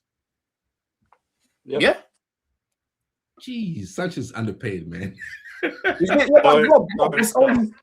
money, Sanchez's money will go up if he keeps playing like this. That's one thing that I'll give these man. That's one thing I promise you, it's not going up to 150 bags a week. No chance. Boy, he'll get over 100K a week though. His next contract to be 100K a week. 100%. It will definitely be. So, Rob, what the point is, my point here is that these men can definitely execute things better because they are paying some handsome wages for players that I don't think should be getting paid what they are, or I didn't expect them to be getting paid what they are. That's my point here. You know what I mean? Right? But let's talk about man like Jacquet. You know what I mean? Jacquet. Big up everyone in the chat as well. I think we haven't even got to 150 likes, people, man. We've got over 200. Yeah, I can't wait. If we get this guy, I can only imagine the type of chants you man are going to be singing for this man, son. The type of jacket chants are going to be coming out, son. Hey, look, I'm seeing Maynard's on 60 bags a week. You know what I'm saying, bro? You know? Wow. Dip that saying Don takes high pride in Chelsea not paying high wages, bro. You see this? You see what I said about the comparison, people? Ding, ding, ding, ding, ding. You are a prime example. You are a prime example, my friend. Did you not hear me just say that? Did you not just hear me say for certain man break the wage structure, bro? Did you not hear me just say that, bro? Did you not hear me? Did you not say that? Did you not hear me say for Osimhen pay over 200K a week, bro? Did you not hear that? Yeah, what are you talking about? What are you talking about? Selective hearing. Selective hearing, bro. It's mad. It's mad, man. But make sure you lot. Everyone knows. I think all of us guys, I have quite a bit of. I have quite a bit on this. Wait, Andrew, let Andrew come in. Joey, go on. Say, we all have to. I think all of us guys know this in the amount of work we do. People in the chat need to learn this term called active listening. Okay, yeah, everyone's heard that, right? We've all heard it. Active listening will get you far in life and will help you make better decisions in life as well. It's also it's like when you read, don't read the top first line or the headline. Read the actual story underneath the headline. Okay, just listen. All right. Yeah. If you listen to that whole conversation and you thought Don's smiling there, going, "We don't pay high wages," then I can't help you. Actively Man. listen. And then that's how narratives start to build, and then people start to come to me. Oh, I'm just backing their wage structure. It's mad, bro. People like that are just pathetic. You know what I mean? Big yourself up, Dip. That I see you in the chat at times, but bro, learn to listen, man. I need to learn on listen. Jacquet. I haven't watched Jacquet play, so I'm going to stay silent. I have no opinion on Jacquet, but I've never seen him play, so I'm staying silent. Joey, educate us on Jeremy. I'll let Joey land. Look, Joey said he watched about 12 games so far. So Joey, teach us a little bit more about him, bro. So ever since I watched this guy play against Strasbourg, okay, this was where it started. Okay, I started this game. I started with him watching him versus Strasbourg. I heard his name a lot during the summer, so I wanted to watch him against Panellists because Panellists was on a heater at the time. Okay, and this guy did what his name was. He put a jacket on him and he put him on his arm and he walked him around the field pretty much the entire game. Panellists couldn't win a single header against this guy. He's actually probably one of at his age is one of the most dominant aerial presence I've seen in a minute. Like in a good while. If you go look around Europe, there's not a lot of center backs are being asked to be more passers than being dominant aerial presence. And this guy is actually what I would want from my center back. 6'3" and physically aerially dominant. Does not get pushed around by any striker. Does not matter who you are. I've seen him against Lons, who's top of the league, and I've seen him against the bottom of the league teams as like Troyes. So to me, he can defend wide areas better than majority of our the Malang Sarr, the Anselminos of the world. He defends wide areas better. I'm sorry. Why are you bringing my? Not Malang, Mamadou. I do that a lot. I apologize. It's not to offend Mamadou. It's just my brain moving at 100 miles an hour. And even defends wide areas, in my opinion, better than Trev. And I think that's probably Trev's best ability that he has is being able to defend wide areas. So 2 out of the 3 things that I would look for in a really good center back is there. Now, the question for me is how well he could transition into being a center back, and if he even has to be that for a long term because of Levi Colwell coming back. But him and Levi Colwell, if you look at it statistically, really mesh very, very well. There's a very good combination there that you could see. I personally would give my stamp of approval for this specific center back. Now, anything over 50 million, that's off my back because I think 50 million is like a cap of what we should spend on this guy. 50 million at most. If we spend more than 50 million, we're overspending. But sometimes you have to overspend. So if we were to spend 60, 65 million, do you think he's gonna prove to be worth it? Eventually, yeah. He's better than Achimpong. He's better than Josh Achimpong. I'll tell you that. I'll tell you that for free. He's at this current moment. Maybe Josh in the future becomes better than him, but at this current moment, Jacquet is better than Achimpong. What we look so we know. Are we looking at how fast he is out? Passing out from the back, his speed. His awareness. You know what I mean? His actual heading. I just think he reads the game. He reads the game extremely well. Overall. Yeah. I think that's the biggest thing that you're going to have to see. But here's my thing: my question is once again, Andrew, when you're talking about a distributor, there's the high level distributors that you can put right in the middle and be almost like a midfielder. You know what I mean? That can really be that linchpin of being able to distribute. And then you have solid passers, right? You have them solid passers who are going to just get the ball to where it needs to go at a consistent enough rate where it's not going to hurt you, right? Quick distribution. Right? It's not going to hurt you. It doesn't necessarily mean they're the best on the ball of all time, but they're just solid. You know what I like about him as well, is when he's trying to beat the press from the back, it's not always on the floor. He does the little lofted passes through the press, like over the top. We don't have enough players that do that, bro. He wants like, to. He can hit there's a lot of the times where he's willing to hit the ball in behind, especially with his strong foot. So like outside foot. You know how Levi likes to hit that ball down the line, almost. It's like in between the center back and the fullback, and then the winger can get onto it. He likes to hit that ball down the line a lot. Like a lot. That's like just to get the ball exited. I've noticed he's a good diagonal passer. You know the Van Dijk switches from one side to the other. He's good at, but it's a lot of strong foot stuff though. It's not both ways.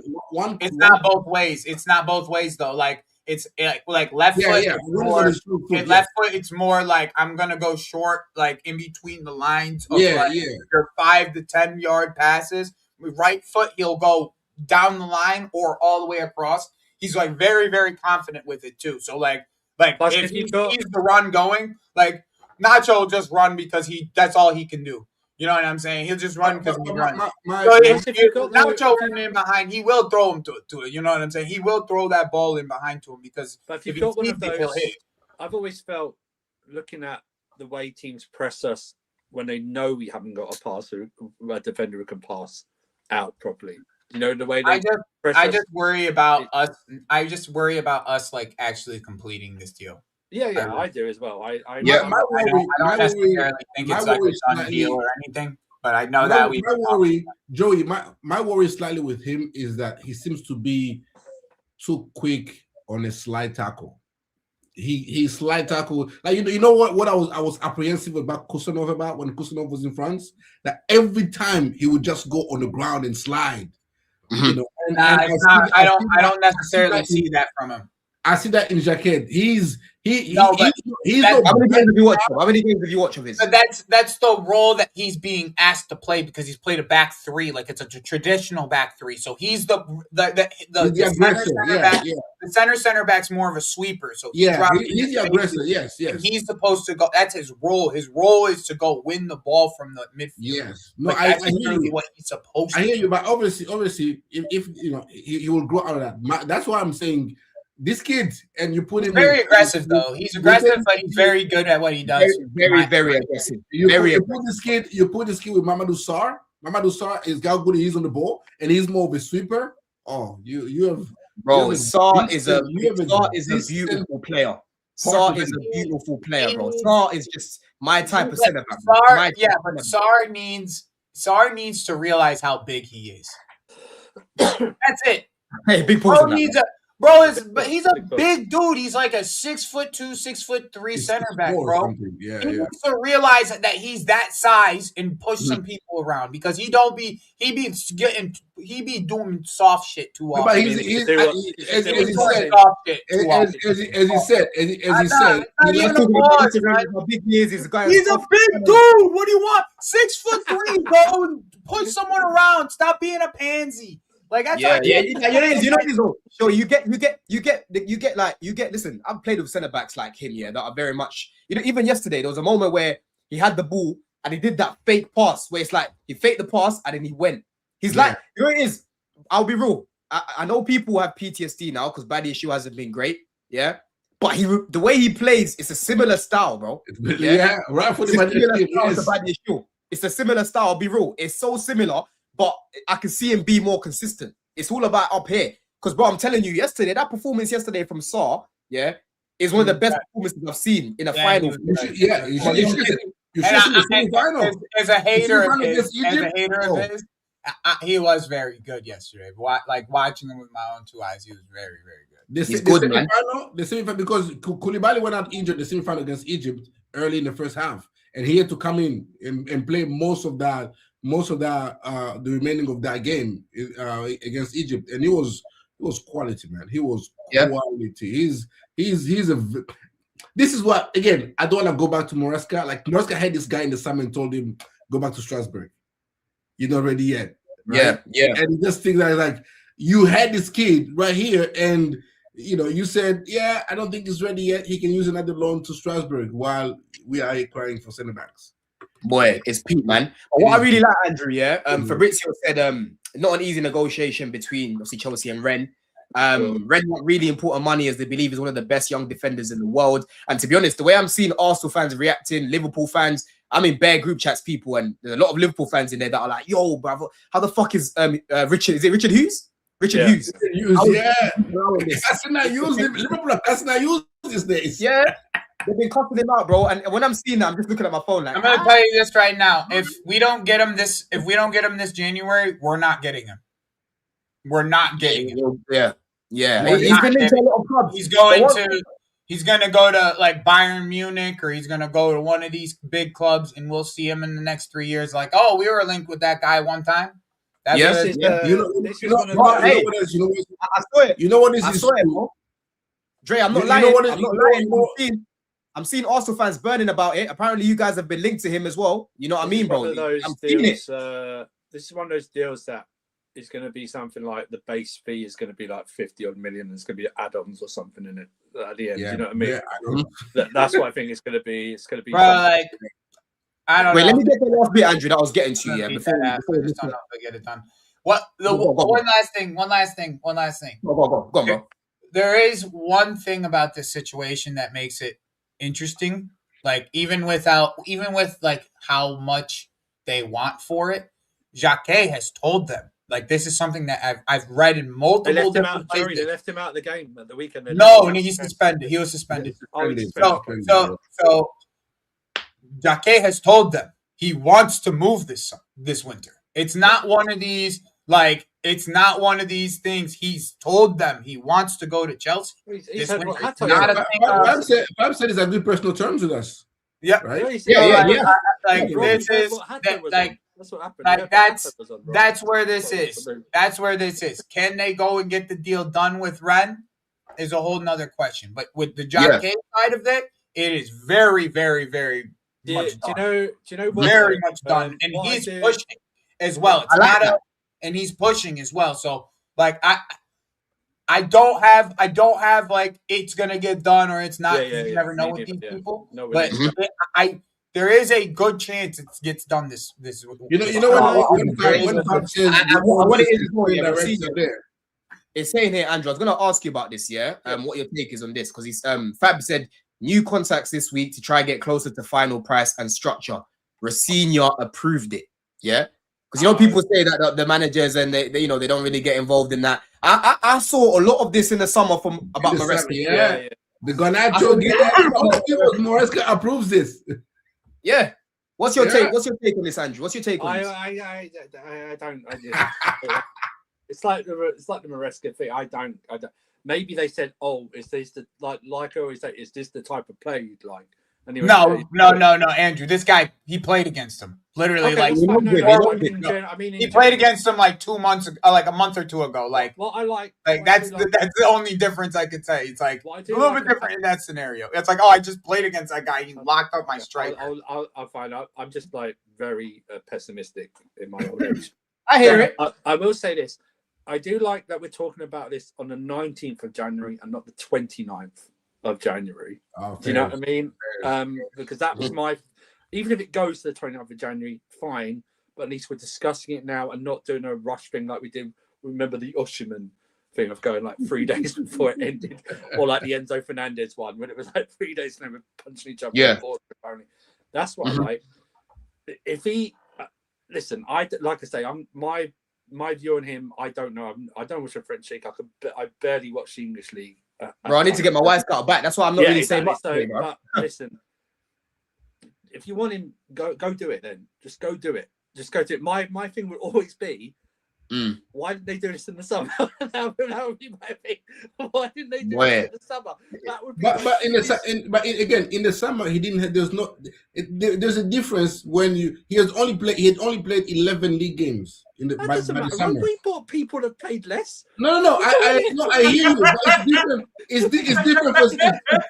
But it's different for centre back, right? And now this season he's added 16 more games. So you've had a higher sample size to look at him, right? This season than you did last season. How many games did Sarr play before we paid for him? Sarr. I mean, he had a whole season. All right.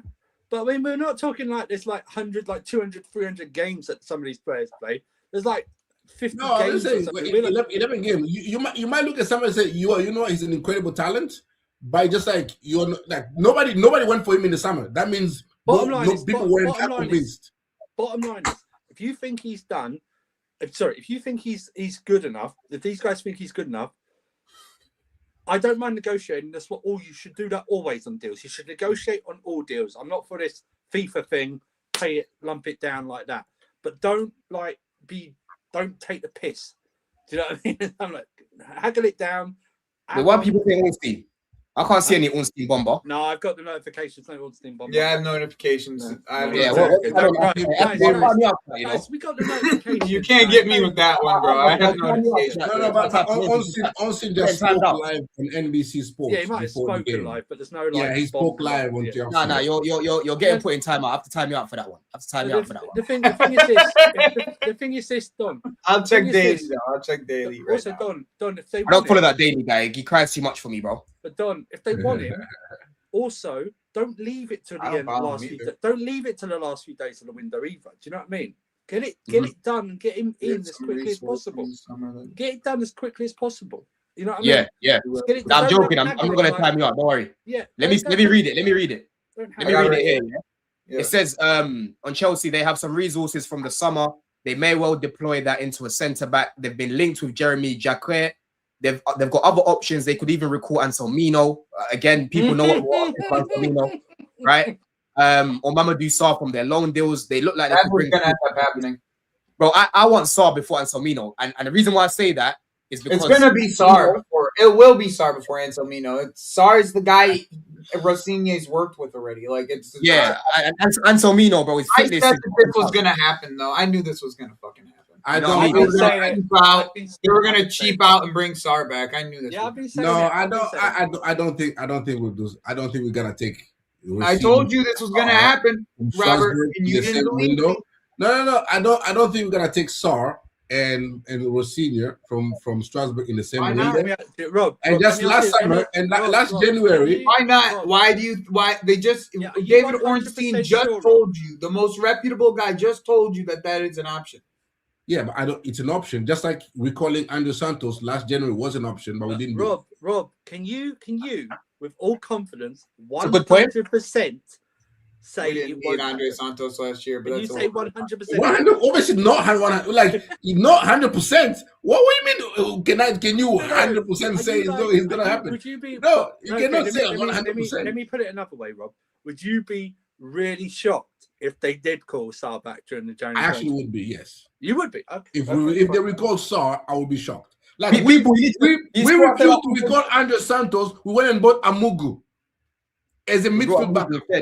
Yeah, we didn't derail their season. Watch them not do anything, bro. Watch them do not do anything, bro. Like watch them sit here and talk for this entire time. That's the most likely thing. It's either Sarr or they just sit there and talk the entire time. We bought Amigo. I forgot. We didn't recall Santos. We went and bought Amugu instead because I forgot we bought him. Yeah. We bought Amugu. He played against. We support this direction. We don't recall mid loan. We usually don't recall mid loan. And if you actually listen closely, people, he says a lot of could and they might. You have to listen to the language, bro. Listen to the language. There's options. But Don, when you put doubt in words, it means that no one can go back at you because then you could just go, could, should, would. That's why people like that are brilliant because then when they don't put, he only rubber stamps it when he is 100% definitive. Sure, yes. Of course, you know what I mean? And that's how it should be because it will be wrong for him to come out. It should be wrong for him to come out and say, yeah, they're definitely going to recall him because then exactly. There's no guarantee. We could do that, but it's not wrong. He's not lying. But let me come to you, Rob, about this. Gabriel, big up Gabriel. This is a fair point. He says, but is he ready to come in as a starting centre back? That's what we need. So all of these great attributes mean nothing unless he's coming in as a starter and the main centre back. What's your take on that? I think he is. I do think we are going in for Jacquet. Primarily because I don't think Josh has progressed as a centre back as much as they had hoped from the summer, right? And so that is why he's coming. For me, he's coming in as a starter. So one of either Hossein and Trev is gonna get more, less minutes, if not both of them. And so, yeah, I think it's good. I think it's good enough to come. And he's 20. He's and like as Joey says, he's good in the air. He got, he fit. He will fit Rosinho ball. He's good on the ball and all that. So it's gonna be, yeah. This again, and I told you this. I said this right here, acquiring him and Mamadou Sarr performance last night. I'm worried about Josh's ability to ever be a starter at Chelsea. Like for me, those two, like the acquisition of Jacquet and how far along Mamadou Sarr is in his development as a center back, I'm worried about Josh being a starting center back at Chelsea as much as they rate him. And if he's not gonna be a starting center back, I wonder if he's gonna push for a move to go play elsewhere. Yeah, because man. I don't really. Jacquet and Mamadou Sarr are well ahead of him. I mean, look, you can say that, but then obviously Josh hasn't really had a real run in the team. You know what I mean? I think Jacquet and Sarr. Let me hold on, Andrew, before you come in, bro. Yeah, I think Jacquet and Sarr are better than Josh in terms of the build up. I don't think Josh on the ball in terms of the build up is good. I think he's better at ball carrying than both of them probably, right? But in terms of like just playing those passes like Cole, Josh ain't that guy. You know what I mean? Josh ain't that guy. And I'm sorry, Josh is not a right back like that, man. Emergency right back, cool, but I don't like him there. I don't like him there. No, I was just going to say though. I'm speaking of Josh though. So if we sign Jacquet, you bring Sarr back. You got Colwell returning. Injury. Yes. Josh is going to have to go out on loan next. That's what I'm saying. That's what I've been saying all last summer. I think I don't think Josh should have been here. I think Josh should have gone out on loan and play week in and week out. Whether it's going to be Strasbourg or somewhere else, I think Josh should go out on loan and play week in and week out. I tell you what, at right back, good defensively, right? Good defensively. We all know fullbacks are asked to do more than defensive, right? We saw his, let's say, less than attacking attributes against Arsenal in the semi-final, right? He had a shot, but apart from that, though, it wasn't like flowing, like he was crossing the ball in or like nothing or forward passing. It was like pass it back. Andrew, even just like, and even just like with big up JJ. So can we let one person speak at a time? Yeah, man. Let's try to speak one at a time and not cut each other off. Yeah. But yeah, even with like just simple things like the build up, bro. Like when he gets the ball from right back, people need to realize, bro, when you're playing at right back, you're playing next to the touchline. Yeah. So when the ball comes to you and you want to open up your body, it's not the same as getting it at centre back. The angles are different. So when you see Josh getting the ball and he's getting pressed at right back, he's like a grenade. He just loses it at times, or he puts someone else under pressure, and now we struggle to get out, and now we're losing the ball. I just don't think he's that comfortable in that position. But the more I watch him, I think he's a centre back, man. But he came up as a right back in the academy, didn't he? Bro, listen, the levels are different. Right back in the academy. The levels are different. I'm sure there might be a reason for that, though, Don. Like the spatial awareness is different for different than it is for fullback. Like there's maybe a reason for that, bro. Like I'm just saying, like there's maybe a reason that he played a lot of right back over playing center back in the academy. There might be a reason. He's good in the wide areas, bro. He's good in the wide areas. You know what I mean? And yeah, like that's ball carrying. You know what I'm saying? He might not have been as tall as what he is now, because bro, that guy is a tall brother, bro. He's a tall brother. Didn't Tammy Abraham I don't think he's a right back. I don't think he's a right back. Say that again, bro. Didn't Tammy Abraham start off as a centre back in the youth system or something like that before he went to strike? I don't even know about that. Bro. It's like these players play like they play multiple positions as they're developing their, as they go through the youth setup, right, to find out what is their best position overall. So it's like I don't doubt that he could do like but when we started to play Trevor at right back, sometimes right wing back. Andrew, and even in defending as a centre back, I don't trust him. I'll be real with you. The issue is, Rob, and I know you would agree with this. That's why he needs a loan. That's what I'm saying. Yeah, that's he needs more minutes. More minutes, more comfortable being and playing every day. Not in like under Maresca, it was less than it is under Rosinho, I think. Yeah. You know what I mean? Like in and out, not playing for like 8 games or even involved or some coming back, then playing 1 or 2. Asking to do when we got an injury crisis, then throwing him fully in or something like that.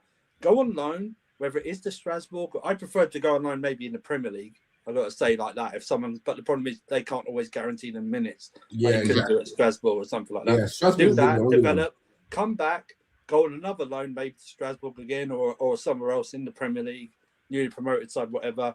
Learn it, build it up, build your knowledge, stuff like that. Because being fifth, being fourth, fifth, sixth choice, it just doesn't. It's not going to do. He's not going to develop. It's just not going to develop. 100%. And the thing is about.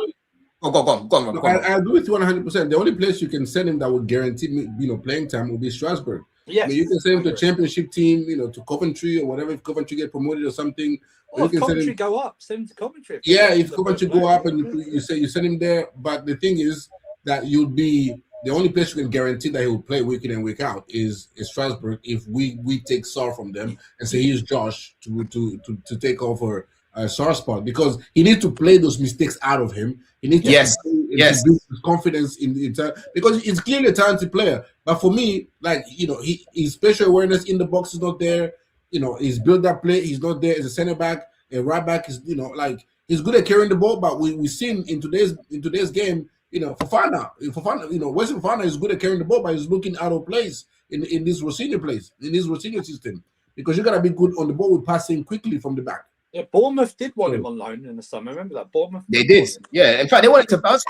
Yeah, but Bournemouth didn't want to loan. They wanted to buy him. They didn't want to loan. That's why I didn't want to go. Yeah. They only wanted to. I would have.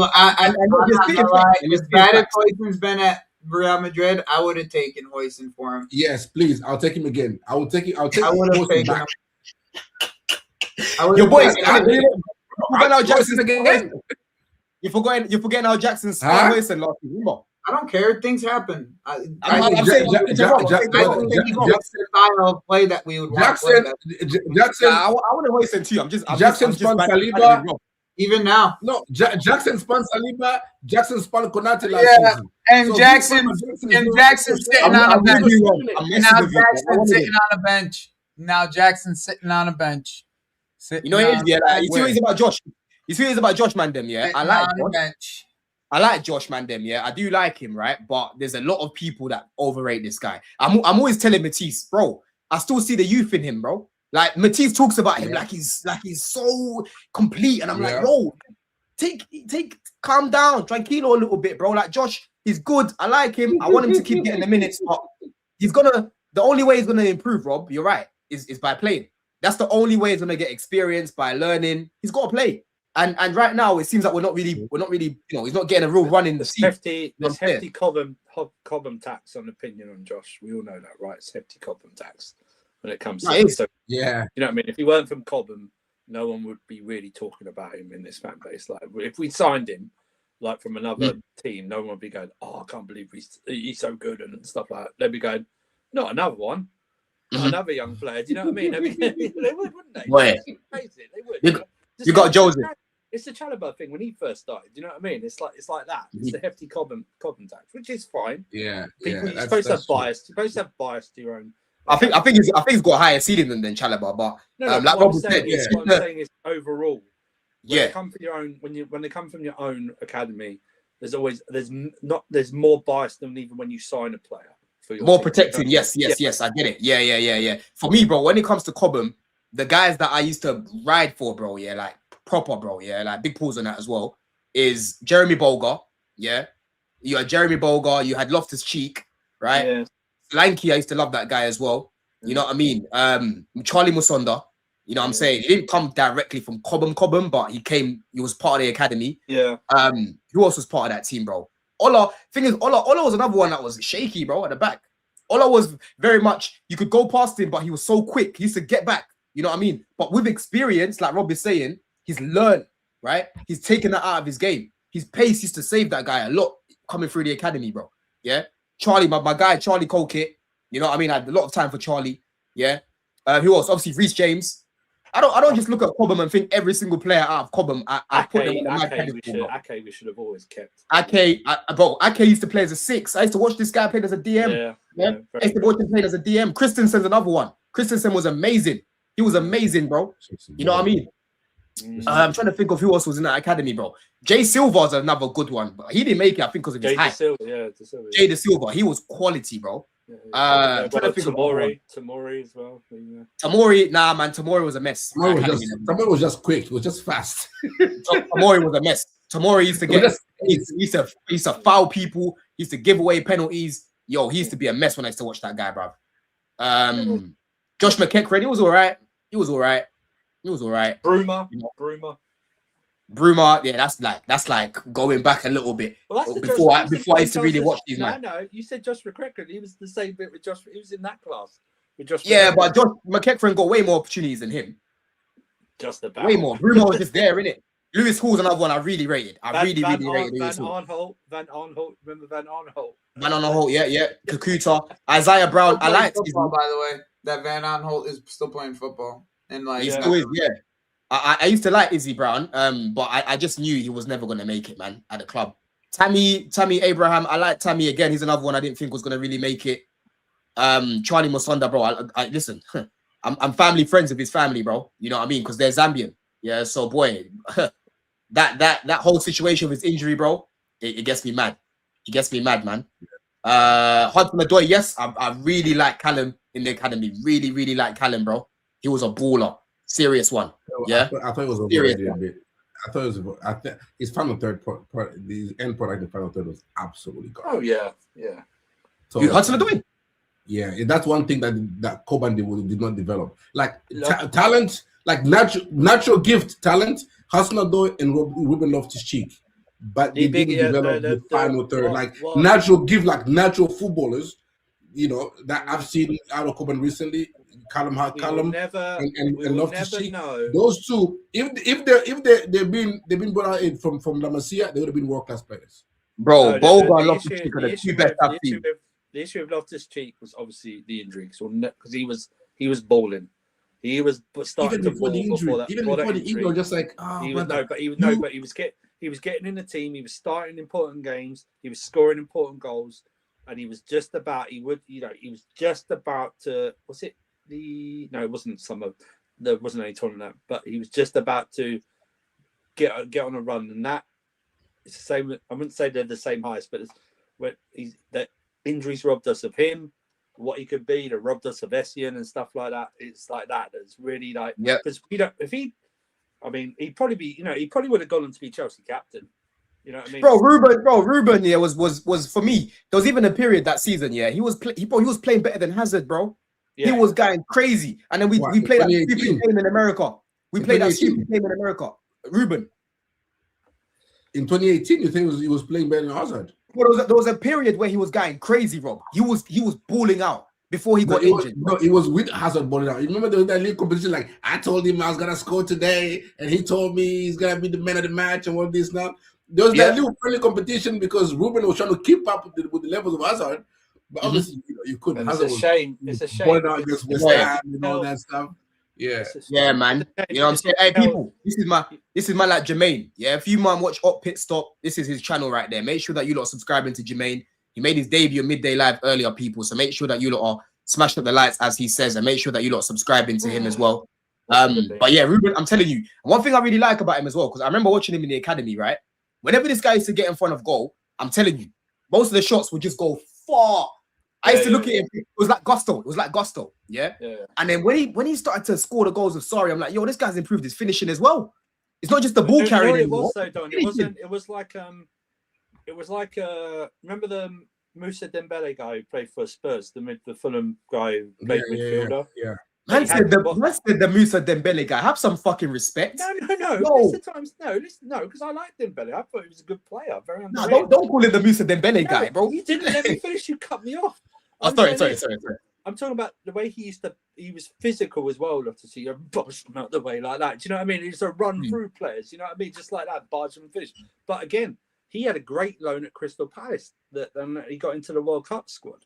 So he had a great loan at Crystal Palace, honed his skills, made him tougher. And when he came into the Chelsea team, it was very early in the season as well. It wasn't like second half of the season. Sorry, just literally floated him in, stuff like that. Because I remember he had like a week where he scored like in 3 games in a row, like in different competitions and stuff like that. But just reminiscent. But it's very sad because when he came back from injury, you could tell he was always had it in the back of his mind. Yeah. Like the injury. You know what I mean? 'Cause he would always like pull out of tackles, or he wouldn't run, or he'd pass it backwards, or stuff like that. He didn't have the same mentality as he did before, obviously. Yeah.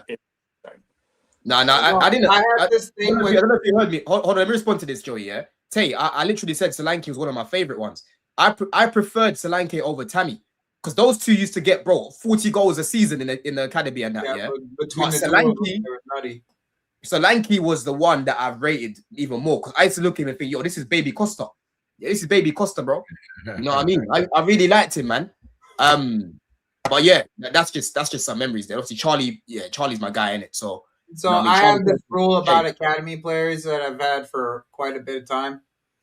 Is until you show me at least 3 games, and I get to see 3 games of you play. In the first team, I can't rate you until that happens. Like I have some academy players currently. Like I think Jesse Diaries is probably better than Garnacho at this current moment. Oh, facts. Facts. I think Ryan McCooma, if he had added another 10 pounds of muscle, he's better than Garnacho and Gittins at this current moment. Where's that Messi dude, Joey? That Messi dude. How about once again, that's my rule, right? My rule is until you play 3 games, I can't rate you. Alright, broski, Lewis Baker was unbelievable, bro. Left foot, right foot, controlling games. He used to score goals. He was the captain, right? I remember the mad goal he scored at the Emirates. I think it was was it FA Youth Cup or just a 21s game? I can't remember. It must have been Youth Cup. Yeah, FA Cup. Didn't he play for a championship team now? Yeah, I think he plays for Stoke. I think he plays for Stoke right now. Yeah. Oh, he used to play for Middlesbrough, I think, as well. He played for Middlesbrough as well. I think, so. Lewis Baker is a baller, bro. He plays for he plays for Stoke, so he's made it, man. You know what I mean? I'm telling you, people, it's not easy to make a career for yourself, you know. There was a stat that came out in the Telegraph today. £1 billion worth of Chelsea players come from from the Chelsea Academy. £1 billion that are in the current Premier League. And it's even crazy how football works out, Joey, because Bolga started against Burnley, yeah, and then Cahill gets his ass sent off. So then Bolga gets sacrificed, bro. You know what I mean? And Bolga I used to call him Black Hazard, bro. Yeah. When Salah was at Chelsea, I said it last time, people, if you guys remember, when Salah was at Chelsea and Bolga was ripping it up, I was honestly, I've even got still a tweet. I said, bro, Bolga's better than this guy, bro. Put him in the first team, right? Put him in the first team. I used to see him get the ball. He used to get the ball from the. You know what's crazy though? Like Don, that's like that. You probably know a lot of them, man, in that generation. Like you probably actually know quite a bit of those people in that area, I'd assume. Bro, I know them because I went to school with one of them, bro. Yeah, that's what I'm saying. You probably went to school with a lot of them men that actually made it in that academy. I mean, at least you know what I'm saying. Yeah. Okay. Even Ola, I know Ola personally. Ola Aina, you know what I mean, bro? Like these guys, I kind of figured that everybody around that age bracket is what I was thinking. Yeah, Lucas Piazon's a bit older than me, innit? Piazon was a guy that just went on loan all the time. He used to get on loan all the time, man. But Bolga, I'm telling you, bro, that guy should have made it in the Prem, if anything. I know he's playing in Italy right now, innit? Is it France or Italy? Sassuolo, I think he was at Sassuolo. He might be in France now. But Boy, I don't know. He was at Sassuolo. Let me check where he is. He's playing for Nice. Yeah, he's playing for Nice, bro. But he's the best player I've seen come out of Chelsea, come out of Cobham. He's the best player I've seen come out of Cobham. Him and Ruben are my top 2. They're my top 2, bro. Ruben was unbelievable. Ruben was like, bro, this guy was towering over 6 foot, yeah, from young. From young, bro. You know what I mean? He was a physical beast. Right? He was my favorite. He was the one that, he's the one that, gave me hope the academy could be something special. Yeah. He was the one that really gave me hope that there's players in there that can really have something special in there. That's why, Reese is my favorite player. He's from the academy. He's our captain. He's been through pretty much this entire transition with us. You know what I mean? He's the last one left with the group from that academy. I think Reese, if you want to talk about who's actually made it into the first team, I'll say Reese. I used to watch Reese in the academy. He was unbelievable. Bro, he was unreal.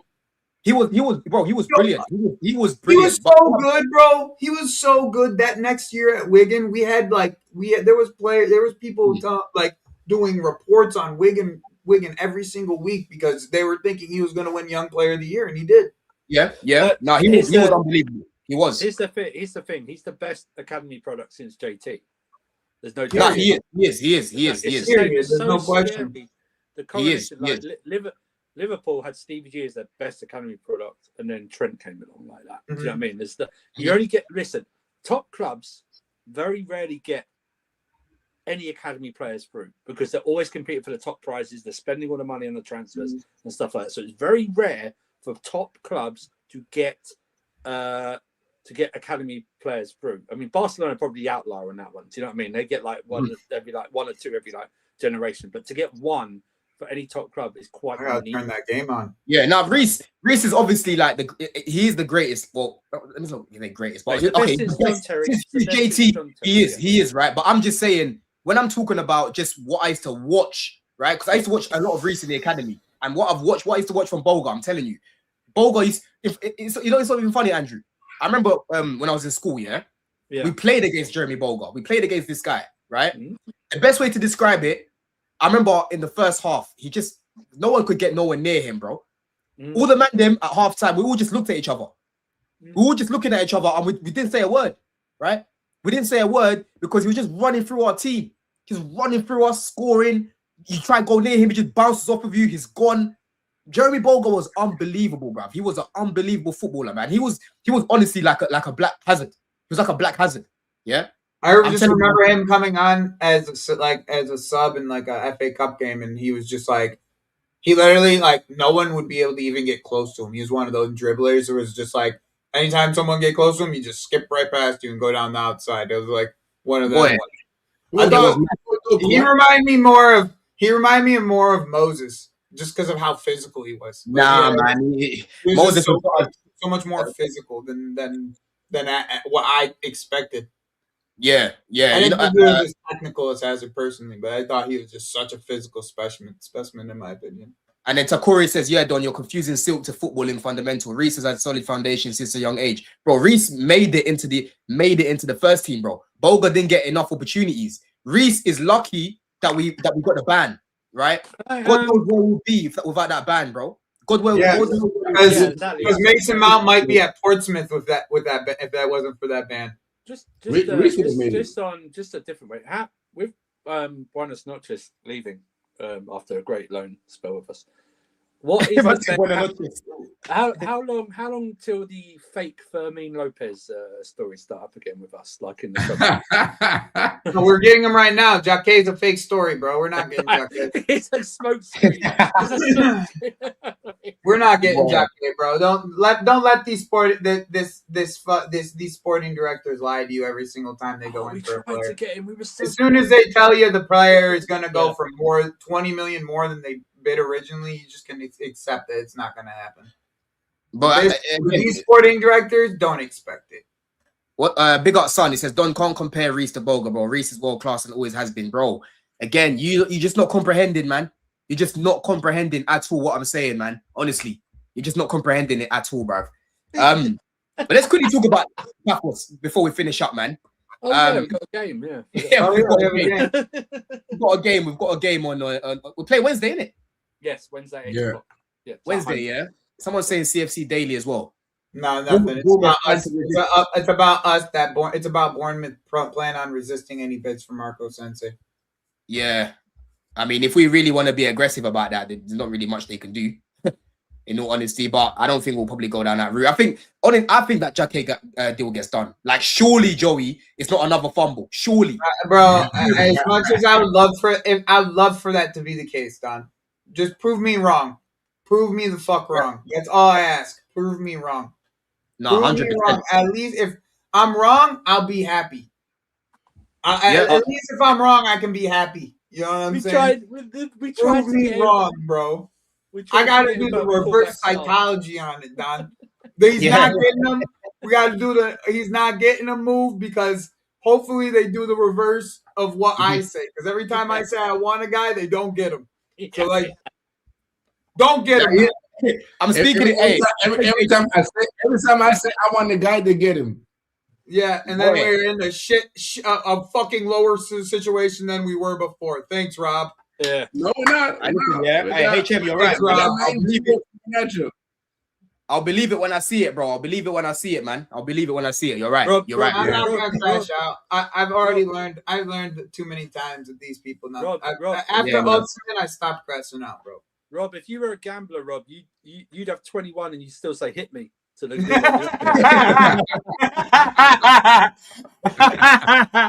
let me come to you, Rob. Yeah, go talk through the defense that you want to see. Andrew, I'll come to you for the midfield, and then Joey, I'll come to you for the attack, and then we'll finish from there. But yeah, we won't spend too long on this, people. But Pafos, go on, Rob. Jorgensen in goal.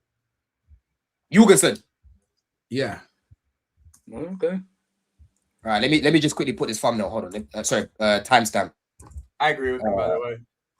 Right, Jorgensen in goal, yeah? All right, cool. Yeah. And then what are you saying about the rest of the defense, bro? Gusto right back. He wasn't training today, by the way. He wasn't still got the flu. Yeah. Everyone Gusto got the right flu. The whole team got the fucking flu. Wes. Nobody washed their damn hands. Boy, I'm telling you, Joey, that flu took me out too, bruv. But Took me out. I believe it. I work from home, son. I try to not get involved with none of that sickness. How do you shield, really? Did he play? No, it's Tosin. Yeah. Tosin went off injured, didn't he? Ooh, Bournemouth just hit the post. Bournemouth just hit the post, bruv. Man, like, what's the striker's name again? Evan Nielsen, yeah. Just hit the post. Oh, he would have been offside anyway. Kroupy shadow striker, baby. That's my boy. My boy Junior Kroupy, son. Oh yeah, no, he's good. He's nice. That's my boy. I've been watching that kid for like 2-3 years now. Yeah, no, he's good, man. He seems like he can strike a ball, bruv. What you saying about the defense, Andrew? Midfield. The defense, even that defense that Rob's done with. Yeah, I don't know. I don't know if about it. Changing the centre back partnership again. And he's a nurse, and he's a nurse in Houston. I thought Chalobah might play with either one of them because we're changing the centre back partnership again in this game. We're changing the centre back partnership, and this needs to stop.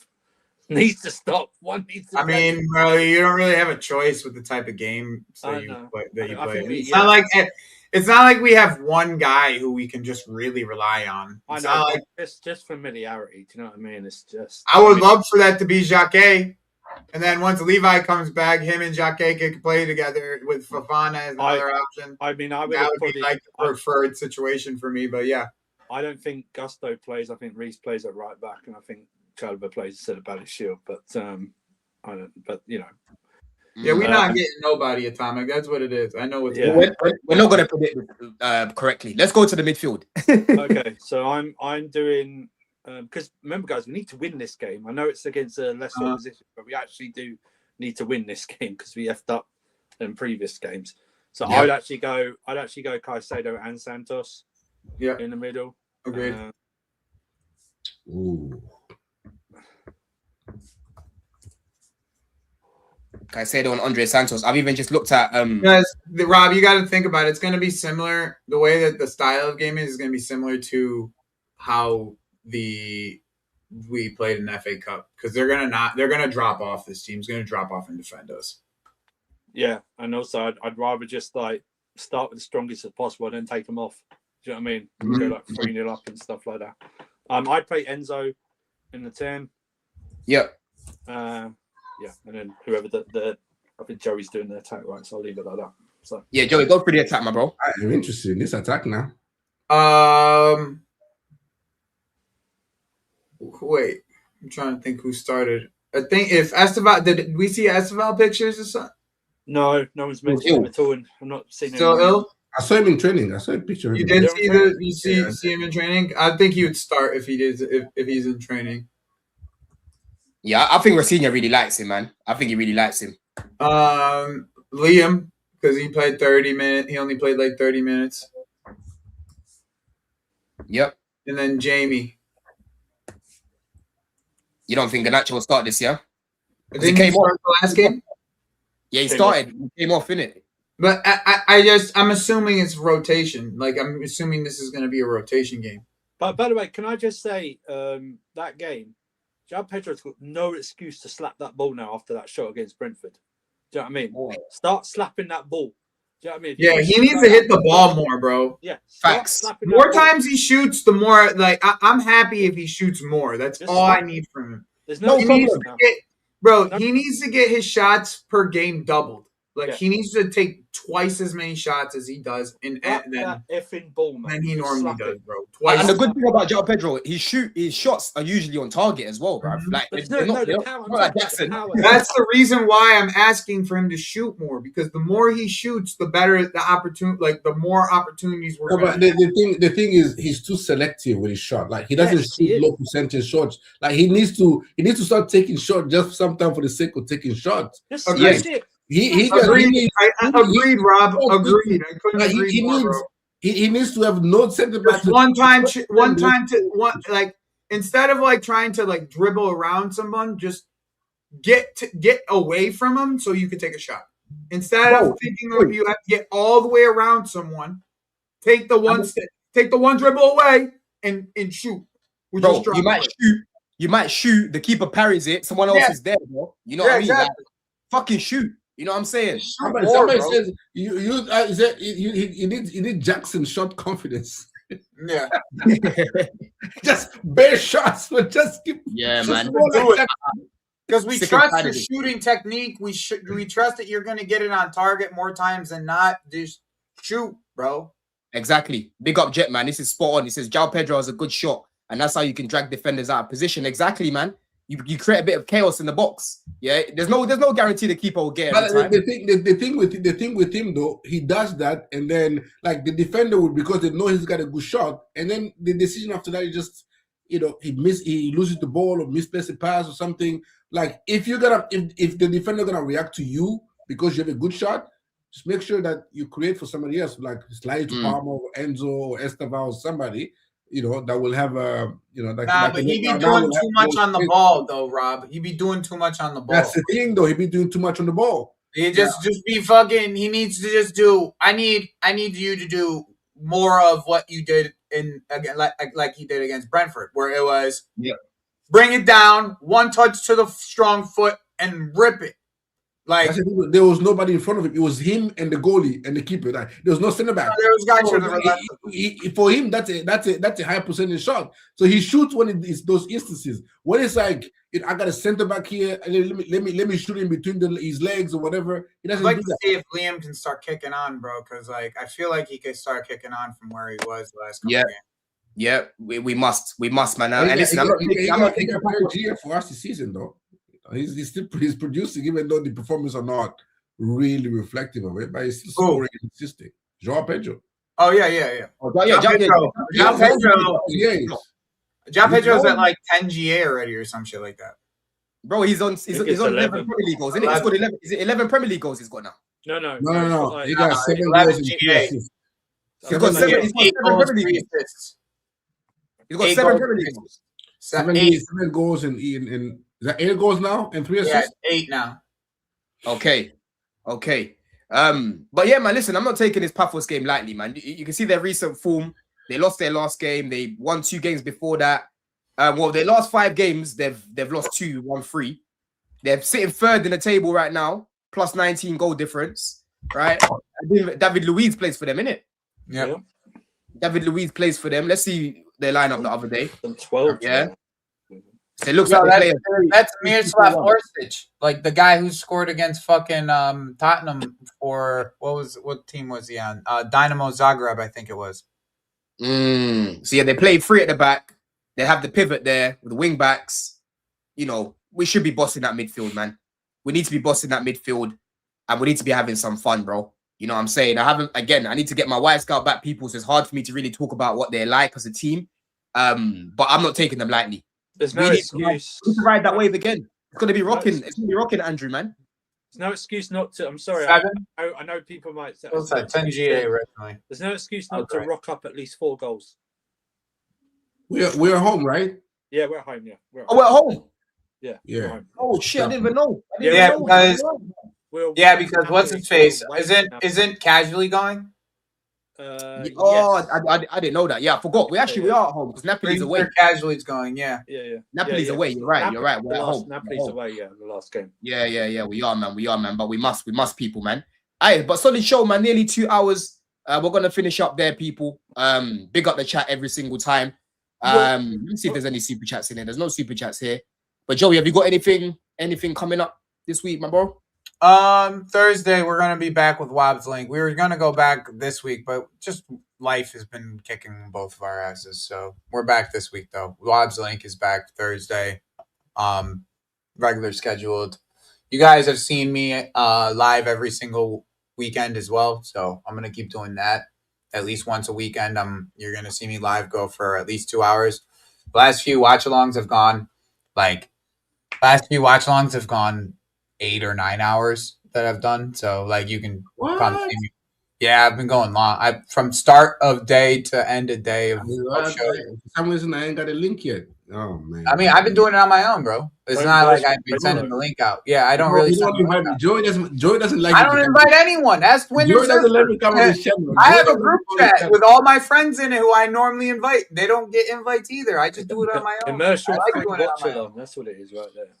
It's myself, and I that do it. Imagine you watch along with me. You know, you'll learn a few things. No, me and you would argue the entire time. You'll learn a couple of things about church league. We last 45 minutes. Yeah, man. I'm telling you, JJ, don't worry, man. Let me get that subscription. Let me chat to a few people, and then I'll sort it out. Yeah, when I'm not at the games, I'll do my watch-alongs, my bro. I still need to finish up the room. The background's a little bit different now, but I still need to do more in here. How about you, Rob? Anything coming up? No, I might be with CB in a little bit here today, so I think it's live. So I might join up with him. Oh, that's I've redirected. What time is that? I think it's live now. Right now. Oh, word! I'll go watch that while I'm playing FIFA then. Yeah, I've redirected to CB people. So after this, make sure that you put a little Don Raid in there as well. Actually, in fact, not Don Raid, bro. This guy's a fraud. Yeah. He's a fraud. We need to think of a name for this guy, bro. Respect CB, man. Respect CB. Yeah, no. This is what we're gonna do. Yeah, man. Mr. Serial Flip Flopper. That's what we're gonna call him, bro. Yeah. Mr. Serial Flip Flopper. Make sure that you say that in the chat, and make sure that you say Don sent me. Yeah. How about you, Andrew? Have you got anything coming up? I'll probably be on the terrace reacting on Wednesday to the Chelsea game, and probably Saturday for the Palace. Is the Palace a 3 o'clock kickoff? I think it is. Let me double check. All these games are just coming bare fast, yeah. They're just coming so fast. The football schedule. I say Gallagher raid. Nah, it's Mr. Serial Flip Flopper, bro. He's gonna hold it today because he tried to come for me on the terrace. Come for me with a poke, yeah. You know, CB's a funny guy, people. Or is it Sunday? We're playing Sunday, aren't we? Playing Sunday. Yeah, we're playing Sunday. Yeah, Sunday. Good. It'll be 2 o'clock. Won't it be 2 o'clock then? Yeah. CB's a funny guy, bro. This guy's a funny guy. Try to come to me about Clear Lake and that. Yeah, these times whilst they've been here, he said Chelsea are great again. You know what I mean? We're gonna push for the league. I'm all here telling man relax. And then when things start to go to shit like this, it's me that he comes for. Oh, remember 3 years ago when you're back in Clear Lake? Remember 3 years ago when you're back in Clear Lake? That's what he does. That's what he does, bro. He called Sanchez an elite goalkeeper as well. So, and he was crying for Gallagher. Crying for Gallagher, bruv. You know what I'm saying? This guy's he's my guy, yeah. But I'm telling you, CB, he don't hold enough corn. He does not hold enough corn, yeah. But I'm telling you, people, go there and say Mr. Serial Flip Flopper, Don sent you, yeah. In a bit, love.